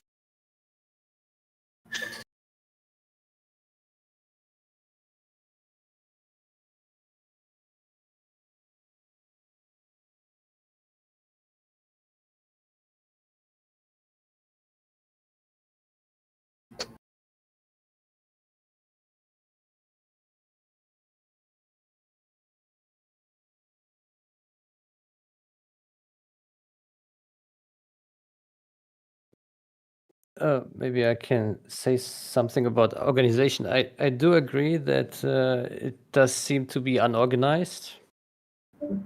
And yes, no urgency. So what we see right now is like many, like for example, in the code department, we see many developers like achieving the same goals and everyone building in different repositories, testing out different strategies and different things. Is it bad? I don't know. I think at the end there's still value because everyone can cherry pick the best pieces from everyone else. So like no effort is lost. So for example, Justin Marshall is pushing with like rendering fixes and improvements, and you know when we feel like there's some good stuff, then we can look at this and then we can pick it and use it. But that doesn't mean he necessarily contributes to us, right? And so what the licensing of the official EA source code allows us to do is this kind of cherry picking, that we can take the best pieces and combine it to the best works. Because at the end, the goal is to make 0 Hour the best game we can, right? And so the situation in the past has always been that there are many different projects building up to achieve like a great state for 0 Hour and branch out into different directions with new units and maps and missions, right? But there never was a project that strived to like become a foundation for like everyone to build upon. So there was a mention of NProject Lite, and I do agree that the NProject does a lot of fantastic things, like a lot of amazing fixes, polishing on all these assets and textures and any scripts. So there's great value. Maybe I'm mistaken, but I think NProject sits somewhere between a patch and a mod, right? So it's like in between somewhere, right? And yeah, it will be interesting to see how we can like work together. And yeah, how to organize it, I think that needs people to step up and take ownership of things. Yeah, and try to figure out the best plans to make things happen. And the license part, by the way, like you stated that you're giving it away, but in a way not quite, because that's sort of what the license is for, right? If you there are a lot of different licenses out there. Maybe the solution is to find a license that works for modders. And maybe in the context of community patch, I know with code and on GitHub you can specify code owners. Maybe that's also something we can look at for assets. So if somebody wants to change a specific asset, then the person who is marked as owner of that asset needs to approve the PR, right? That's maybe something we can look at. Okay. Admittedly, I don't know much about GitHub and the process. So I admit that a lot of this is probably ignorance, or maybe just impatience or fear. But yeah, I am open to discussing things. We are open to discussing things. It's So just that, yeah. let's say you release NProject Lite, right? With the licensing that you currently have, that no one can actually build upon the work that you do. How do you envision that this would then work as a foundation for someone to build upon? It's not that nobody can take it and continue. It's just that if they do, they have to give credit. That's about the only condition. The bad actors that I mentioned are people who just take things, they scrub all the references. I made this. And when the original owners find out and they comment in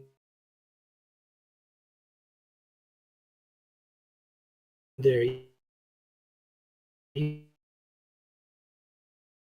YouTube channels, comment in their people like that, what can you do? Maybe the first time you think to yourself, nah, this is just a mistake. It's just one bad person. And then second time, third time, fourth time becomes But that's where a license can come in to protect you, right? Because you can have an open license that forces people to like give attribution, so that if they use it in their work, they have to give you credit. Basically, there are licenses that can account for this. This is why I said maybe we need to go searching for a license that works for the modders.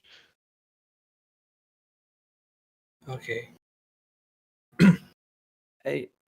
I think many years ago I had a similar mindset that I thought, it would be good to be recognized for the work I put, right? But over time, I lost this aspiration, because the only thing that matters in the end is that the players do appreciate the work and enjoy the work, no matter how it came to be that they use it, but they just enjoy it. So, for example, the Control Bar Pro,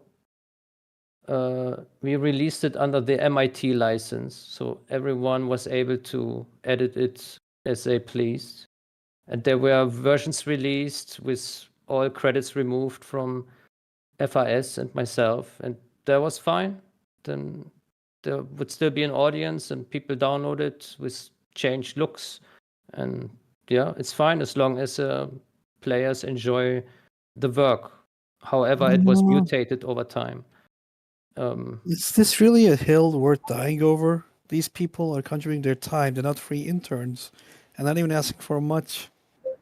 It's just a simple title and like something in the credits, and having their work not being removed. They shouldn't add watermarks to their textures. That shouldn't be a thing that should be added. And we should also allow their contributions to help us. Yeah, like this is.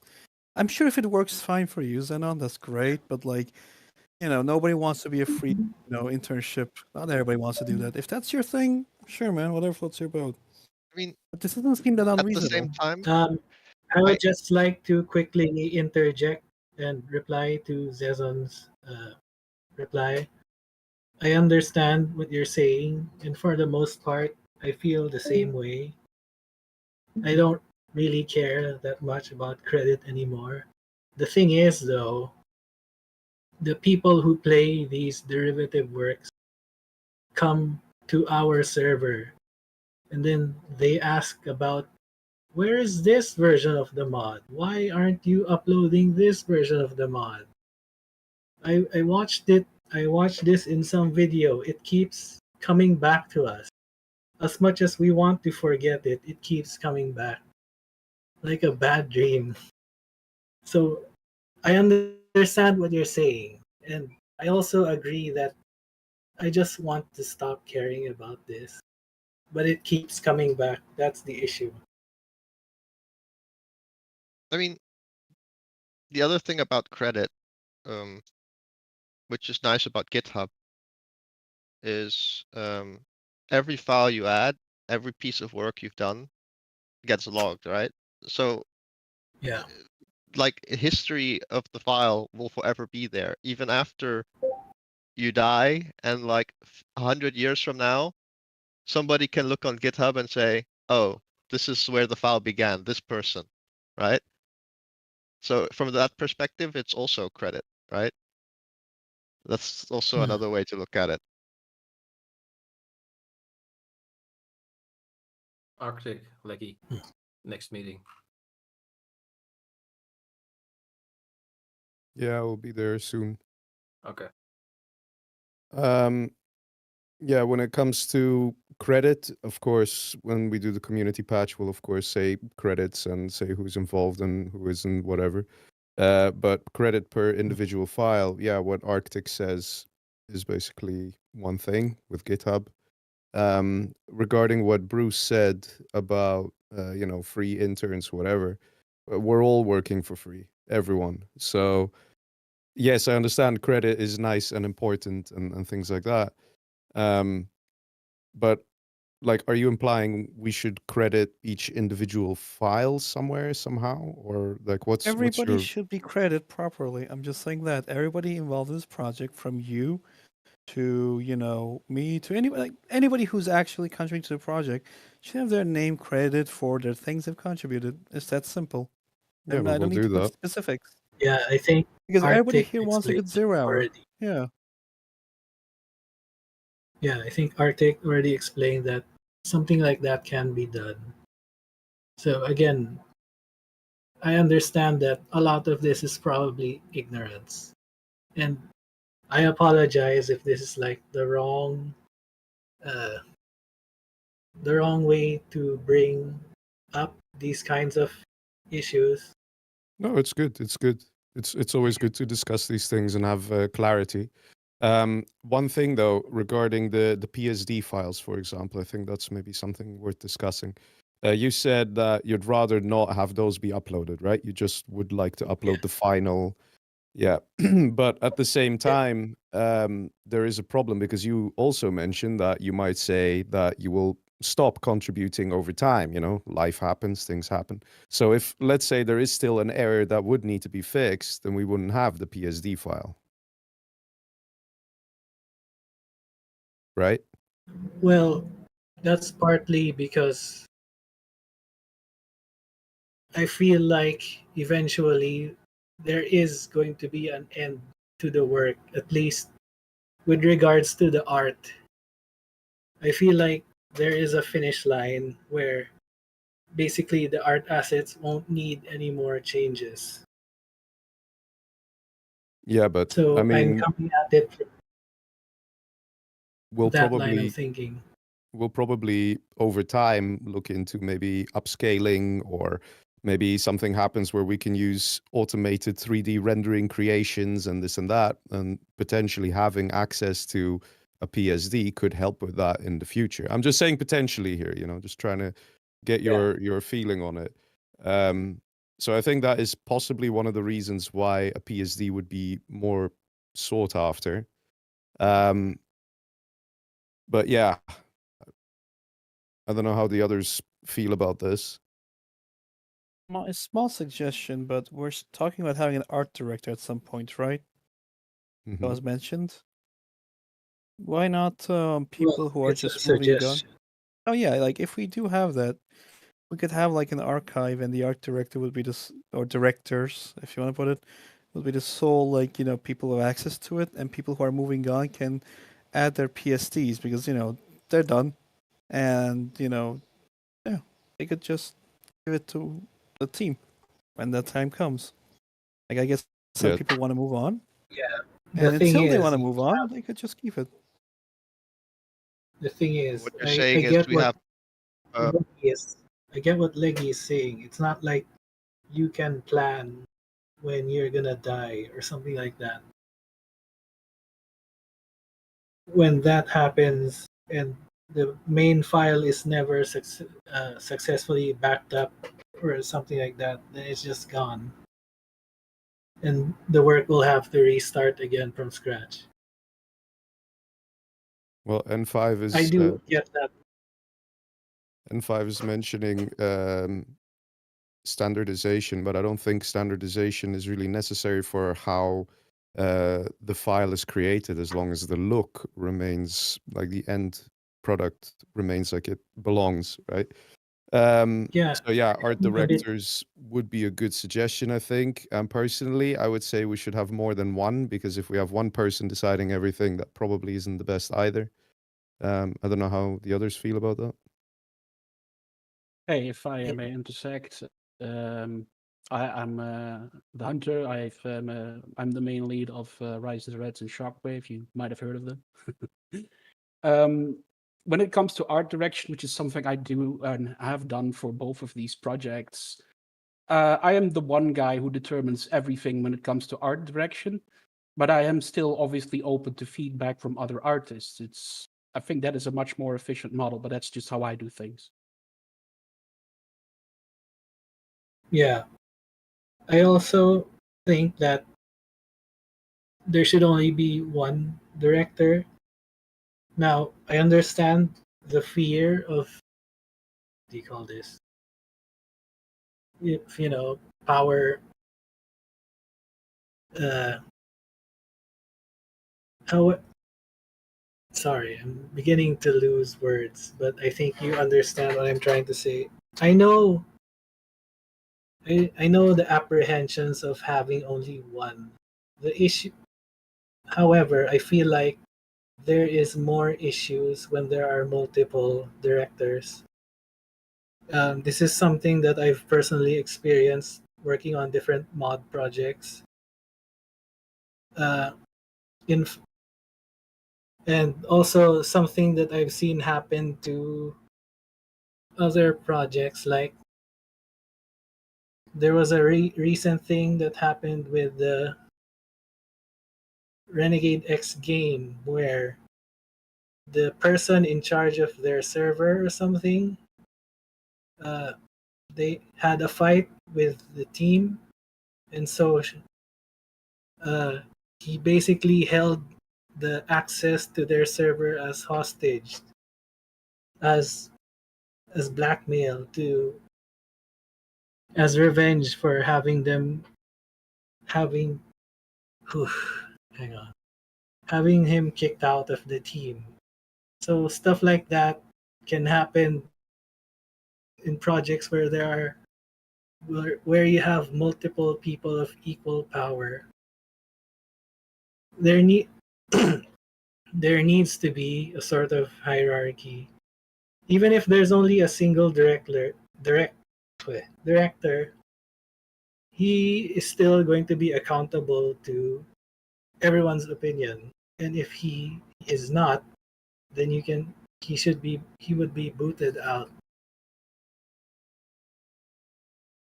I'm not sure if I'm saying this correctly. Yeah, no, I understand your point. But yeah, I have many bad experiences of multiple admins.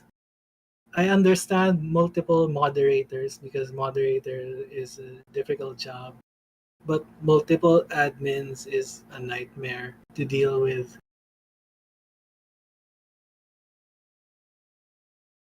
But yeah, sorry.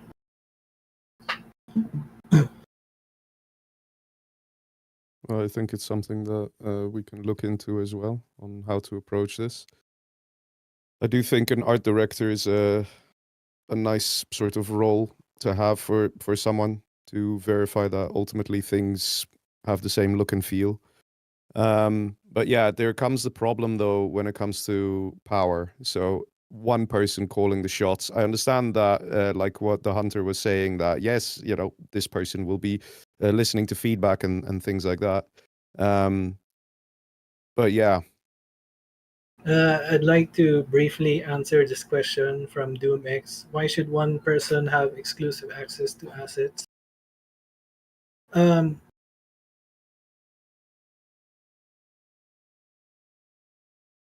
Again, it's not exclusive access. It is just a matter of respect. But It's yeah, also just the art director is not the person who basically holds all the other artists, for lack of a better description, hostage, so to say. It's just um, that you streamline a process because I've worked with multiple artists. I am one myself. Everybody has their own way of doing things. Like if you're the lead yes. artist, it gets to the point that it's basically almost like a signature. Like I can look at the texture from either of the mods that I've worked on, and I can just from the style itself, I can tell, oh, this was made by someone called Ingram. This one was made by Comrade. Oh, this one is my own because I can recognize that style, obviously because I made it myself. Um, but it's mainly just to streamline things to make sure that everything looks like it belongs together or that it's coherent, and it's not just like one thing put next to another thing. Looks completely different. This is something I put a lot of emphasis on when I'm making new art assets or making new things for the game, because everything in 0 Hour and Shockwave looks like it's originally supposed to belong there. That it's because I was very strict on the art direction to make sure that it all stays in line and looks like it could be something from the original game. Yeah. This is especially important for art direction because art is very subjective. You could look at this, you could look at it this way. It's much easier to get mad at a single person, a single difficult person, than a group of difficult people.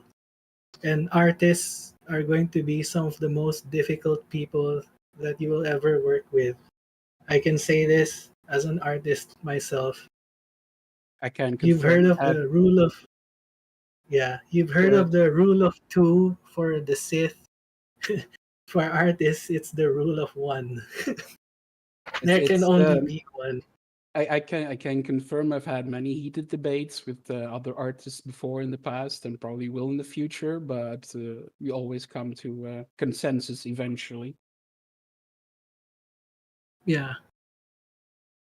well, It's there's just that also eventually is gonna take a very long time there's and also with many hurt feelings. the problem is that if we're dealing with art situations here, we're trying to keep the art style of the game, though. So what you're saying regarding art signatures, indirectly, hopefully, that won't be noticed in game, and people will say, "Wow, this looks and feels like it's literally what EA shipped to us, just better quality or with less bugs." Oh yeah, absolutely. I'm not saying Yeah. that like that style is it's super obvious, but it's still like someone would leave a certain signature in the sense, not as in a literal signature, but you can recognize the styles as you work with them. This is not just in video games and with art. I've also seen this in professional work, like me being an electrician. When I had to do quality assurance for some of my colleagues, I could literally tell who made a certain cabinet because of the way they do the wiring. This is no different with textures and models and whatnot. Yeah. Well, I think I'll have a chat with Arctic, Tetson, Ambition, the other guys about something like this, whether it's a good idea. Personally, I think, yeah, we could go for this. But unfortunately, I do have to hop off and join another meeting. So I'll be going. I can catch up with you, Zeke, afterwards, if that's okay. Yeah, that's fine. I understand that I kind of blindsided you with this. And I do apologize. No problem. I just didn't expect it to take this long. I mean, but a lot had to be said, so obviously it tends to take longer. But yeah, so I'll be off. I'll see you guys later. Bye-bye. Okay.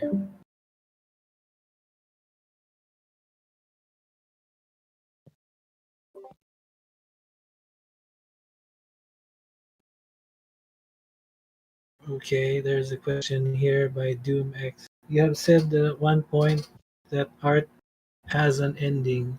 Hypothetically, like Leggy said, what if in the future we could use an asset? What if that one person could hold stuff hostage? I may be missing the point. I don't want to come off as disrespectful. What if someone is willing to contribute stuff that can't be taken hostage?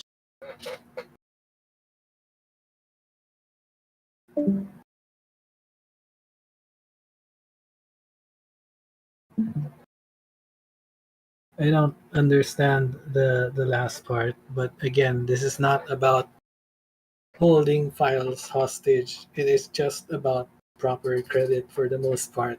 And again, Arctic has already explained that something like that is possible.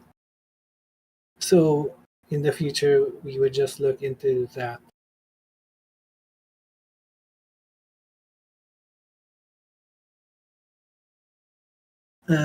But yeah, art does have an end, or I guess it would be better to say it this way: art needs to have an end because art is subjective.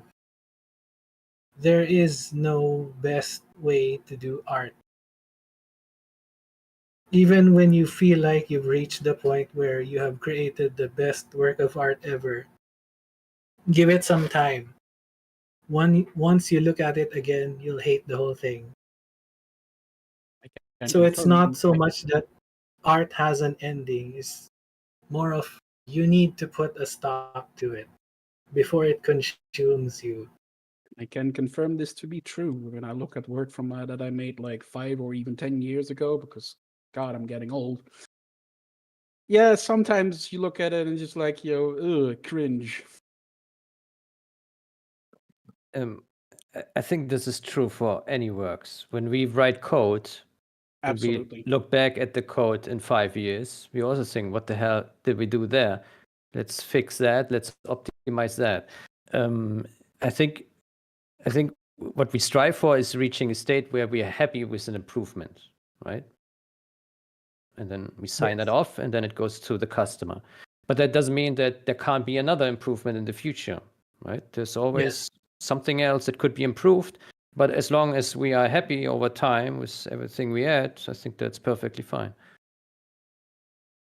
Yes, my argument is this particular argument is specifically for multiple art directors. I think multiple art directors is a very bad idea because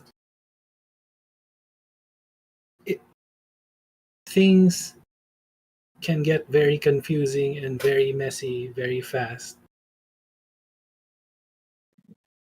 In regards of the texture restoration, sorry that I cut you off there. In regards to texture restoration, my impression is that a majority of the restoration is factual. So there's no deviance. There's no like decision you make. It's just like factual, you copy parts from one part of the texture to the other one to fix the discrepancies, right? But then there is an element of more freedom where you say, okay, how do I do this? All the snow textures, they are lower resolution than the summer ones. How do I deal with this, right? And then you go, like, you need different techniques to get to like a better product. And then you start like, okay, how can I implement this the best way? And there is more creative decision making involved. But there is so one part is definite factual, other part is more you have to figure out things. Yeah.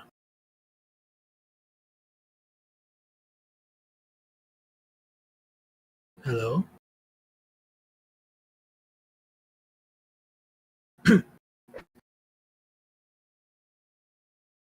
Did I get cut off? No, we can still hear you.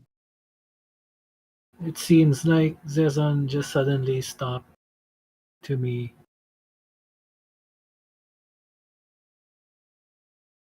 I don't know. I think they finished what they were saying. Yeah, I just stopped talking. Okay. Okay. I was worried there for a moment. But yeah, with regards to fixes, a lot of it is factual. Basically just following procedure, making sure everything is up to spec. However, there's also an aspect where in times where stuff is missing or you can't get them all to spec exactly, then you'll just have to make do with a tricky solution, even if it's not necessarily the best one.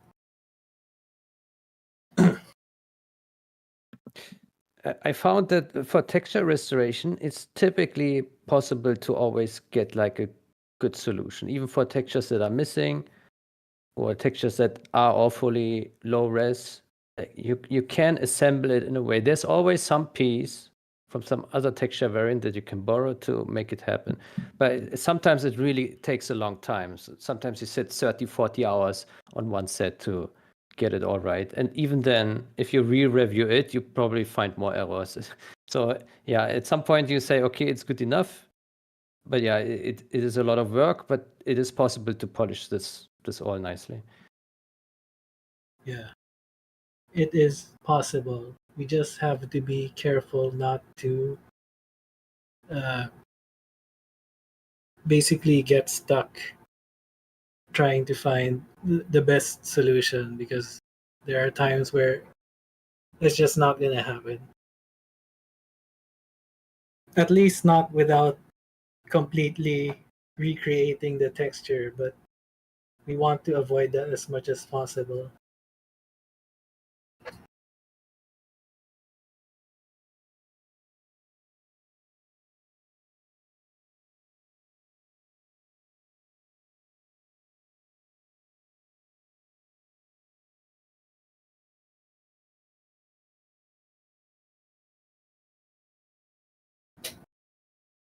Okay, I'm just reading the chat at the moment.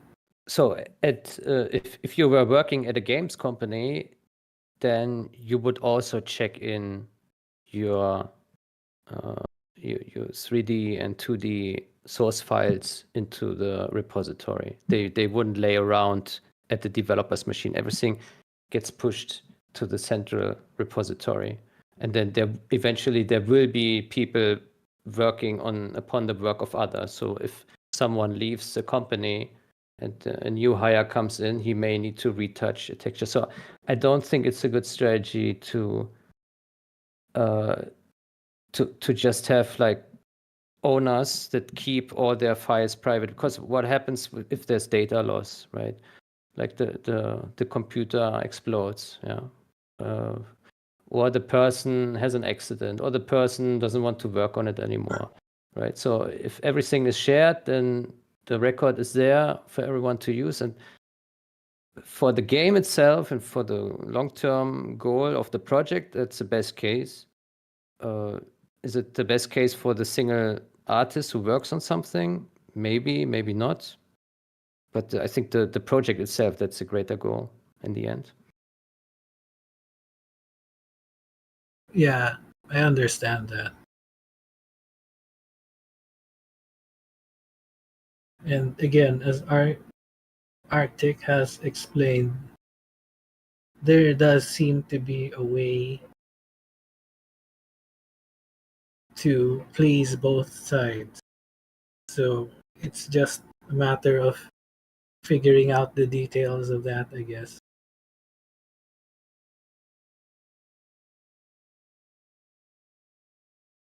That said, there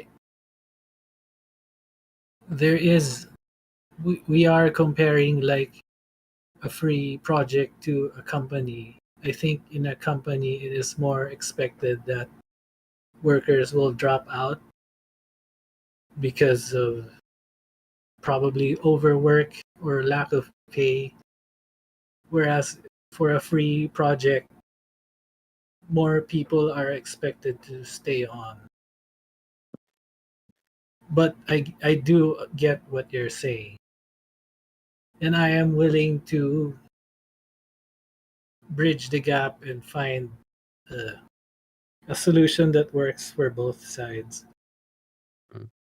What also sharing all assets also allows to do is delegate work to more people to work on the same kind of things and improve on their own work. So for example, that's what I've done right now. I've pushed all the PSD files there so anyone can pick it up and continue or cherry pick things out of it, right? Whatever, right? And so that I can now work on code things while someone else can pick up on this, right? So, and I think that's ideal. Then I don't have to keep ownership over something, right? And that is for everyone. As I said, the issue is credit. Artists would be willing to part with their files if proper credit can be assured. My expectation is that once the product is released, then of course the contributors will be listed with the release. I mean, we haven't released a patch yet, so there was no such event, but typically that is always the case. I wouldn't know why it would be any different in this case. I guess it's just the details that need to be worked out. What do you mean by artists are okay with parting with their files? I mean, if you're putting the files in the repository, they're still there for you to work on, right? Yeah.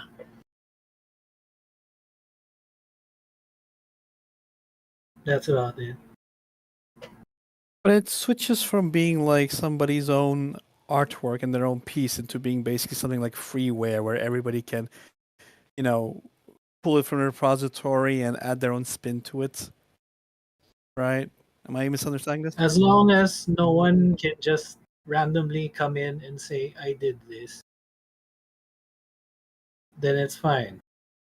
And from what I understood, it is possible to do that. That even if the file is added to the repository and someone takes it and tries to claim it for themselves, they can't because you can prove it through the history in GitHub. Yeah, but this can be done with all kinds of works, right? So, I mean, how can someone stop this? If someone wants to be an asshole and do this, then it will always happen. But I think at the end of the day, the community as a whole will know who the authors are of the original works. Maybe not like the individual noobs that come in and see it for the first time. Maybe they don't. But overall consensus will be that like when the streamers present the works and show the credits and so on, like word will spread and people will know who worked on sort of things, right? Yeah, but giving the PSCs are basically giving the source code. So once you give it, there's no ungiving it. Just to tell people here. So asking for proper accreditation and protection is the reasonable thing to do. Yeah, Tria says you can't control what happens. We are not God. That is true. But you can still do all that you can do. I mean, there's nothing stopping somebody from recording a song and then singing on top of it and then trying to re-release it. I mean, you don't have to have the source files to do that with music. You don't have to have the source files to do it with art or code. Um, you can always do that, but people will know. And there's the comment history, of course, in the repository that shows not only who contributed what, but when they did it and at what level. And then you can, if you have the art director, like you can control who is able to merge into a branch. That way, you've got the control that you're looking for too. So it covers the control, it covers the credit, and I mean, I think the benefits of having it in the repository are obvious in terms of data loss from the computer blowing up, or person loss from getting hit by a bus, or quitting, or if somebody gets you guys were talking about stuff being taken hostage. I feel like that's kind of not the level that the people here are working at. But if there were somebody here that needed to leave, we would still be able to continue the project. A lot of benefits to it. Yeah, if anybody Yeah. left, somebody else could continue their work or just, recreate it after all, right? Like the art direction is already in the art direction, the look of things is already predetermined by the base game. Like nothing will be exclusive. Recreating is a bit hard because you start from scratch, and like let's say the texture set to polish it takes 30 hours. That means that the new person needs to first spend those 30 hours to get to a similar baseline to then add additional fixes on top. So it's not really efficient, right? If you just like have the work public, everyone can iterate on it. And the advantage I see on having it public also is that it invites more people to come along and improve on the status quo further, right? So like someone can make a fork of our project and they can make another pass on our work and they can improve it even further, and then we can go ahead and pick their improvements and get them back into our project, right? So you have an evolvement of improvements, right? Because it changes hands and keeps on improving, and if we like improvements that happen elsewhere, we can always go and cherry pick those. The same will happen with the code. Someone else in another repository makes some great additions to the code. We look at it, we cherry pick it, integrate it, and then we can benefit from the same developments. And I think that's the best case because you keep on improving the game, right? Continuously, because many people contribute to the same goal for improving the game, and I think that stands above everything else. Yes. Well, anyway, I think I want to end the meeting there because there seems to be something happening in the chat. And I feel sorry for N5 who is recording this meeting. So I think I'll just end it right here. If it's okay with you guys. I don't want the recording to be too big, and also it seems like the same points are just being repeated over and over again now. So I think this is a good place to end. So thank you for coming, and we'll see each other in the next meeting, I guess. Sounds good to me. Well, thank you very much for the excellent presentation. Okay. Yeah, this was fun, guys. And if I don't get everything much here, this was a great presentation. Glad to be a part of it. I just have one question. Yes. I think, first of all, I wasn't in the like at the beginning of the meeting since I wasn't home. But the thing is, you're talking about how you want credit and whatnot, but isn't the main goal of all the artists is to preserve the original art? I mean, you're not really creating a new art. You're gonna be enhancing the vanilla art and to keep it preserved, right? That is debatable because restoration is its own thing. It's a, it's a it's an entire process in art. Whether or not the goal is just to maintain the original work, it depends. Because if you're planning on upscaling the textures, as Zezan said in the last meeting, you do need to improve the textures up to a certain level where it will not create the AI upscale will not create too much junk from the source. Yeah, true. So yeah.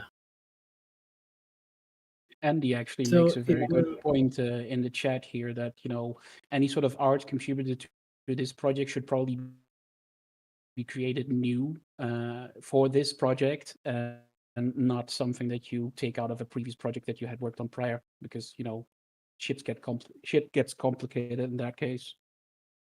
I mean, you can't really use like you're basically gonna use your skills to enhance or upscale or whatnot the original work.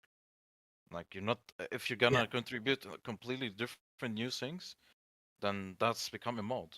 It's no longer it's no longer like open sourcing the project. It's gonna be separate. That's what I mean. Also, I don't think there should be a director. A coordinator is a better role. And since we have a lot of people who are highly skilled in their work, uh, I believe like it should be probably like rotated between the people, and like who the will. coordinator I'm sorry. Continue. No, I'm done. I'm done. Okay. The coordinator you're talking about is what I have in mind for the art director. I realize that a lot of people have a negative image of the word director, but a director is basically just the point guy. He sets the boundaries and he makes sure that everyone else is working. Otherwise, he doesn't tell them what to do. He just gives the jobs and reports back to Leggy or whoever. So yeah, more of a coordinator basically. Yeah. The point is to avoid a situation where you have multiple artists believing that they are the guy. I've been in that situation before and it's not Yeah, true. pleasant.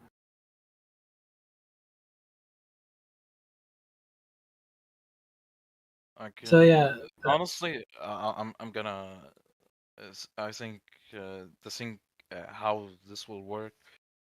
Um, like I guess the people who are gonna work with art should probably um like define what they want to work with, and yeah. That makes sense. yeah. So anyway, I think I will end the meeting here.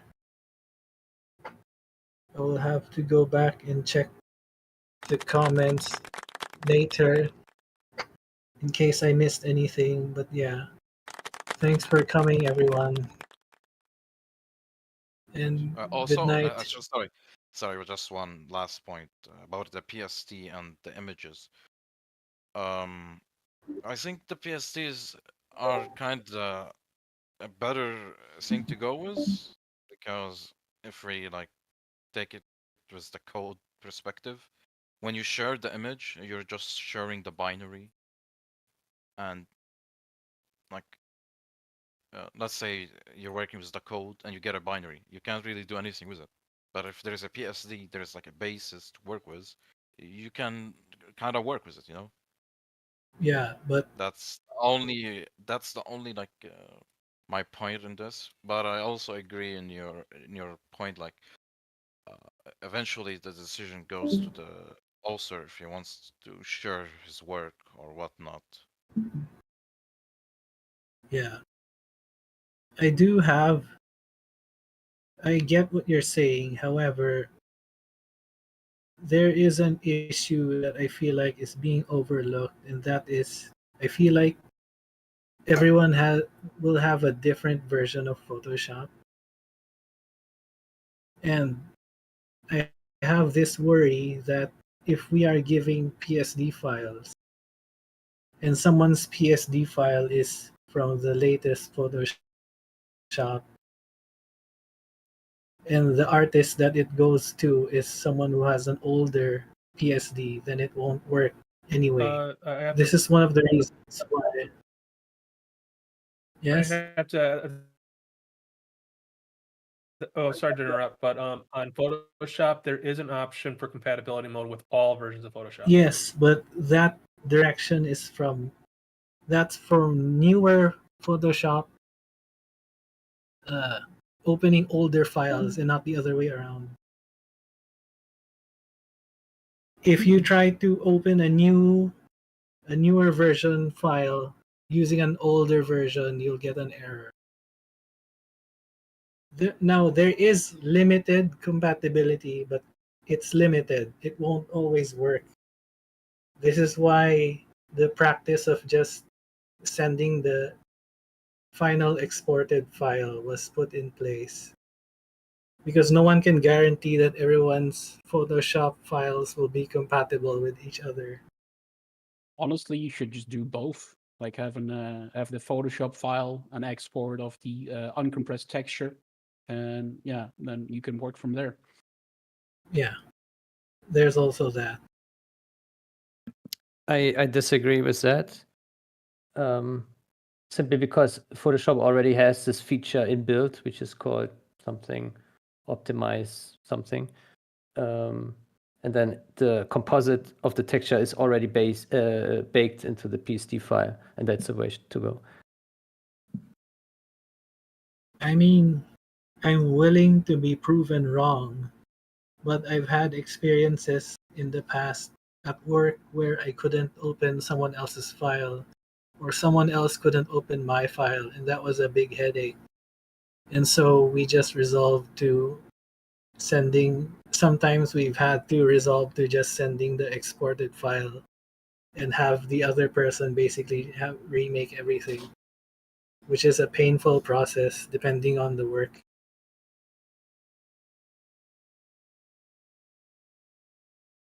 So yeah.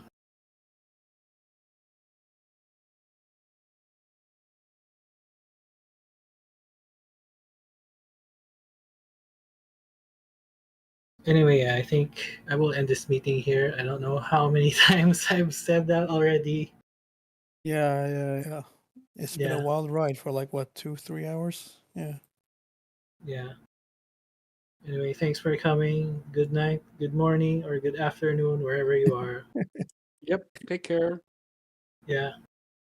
Thank All you. right.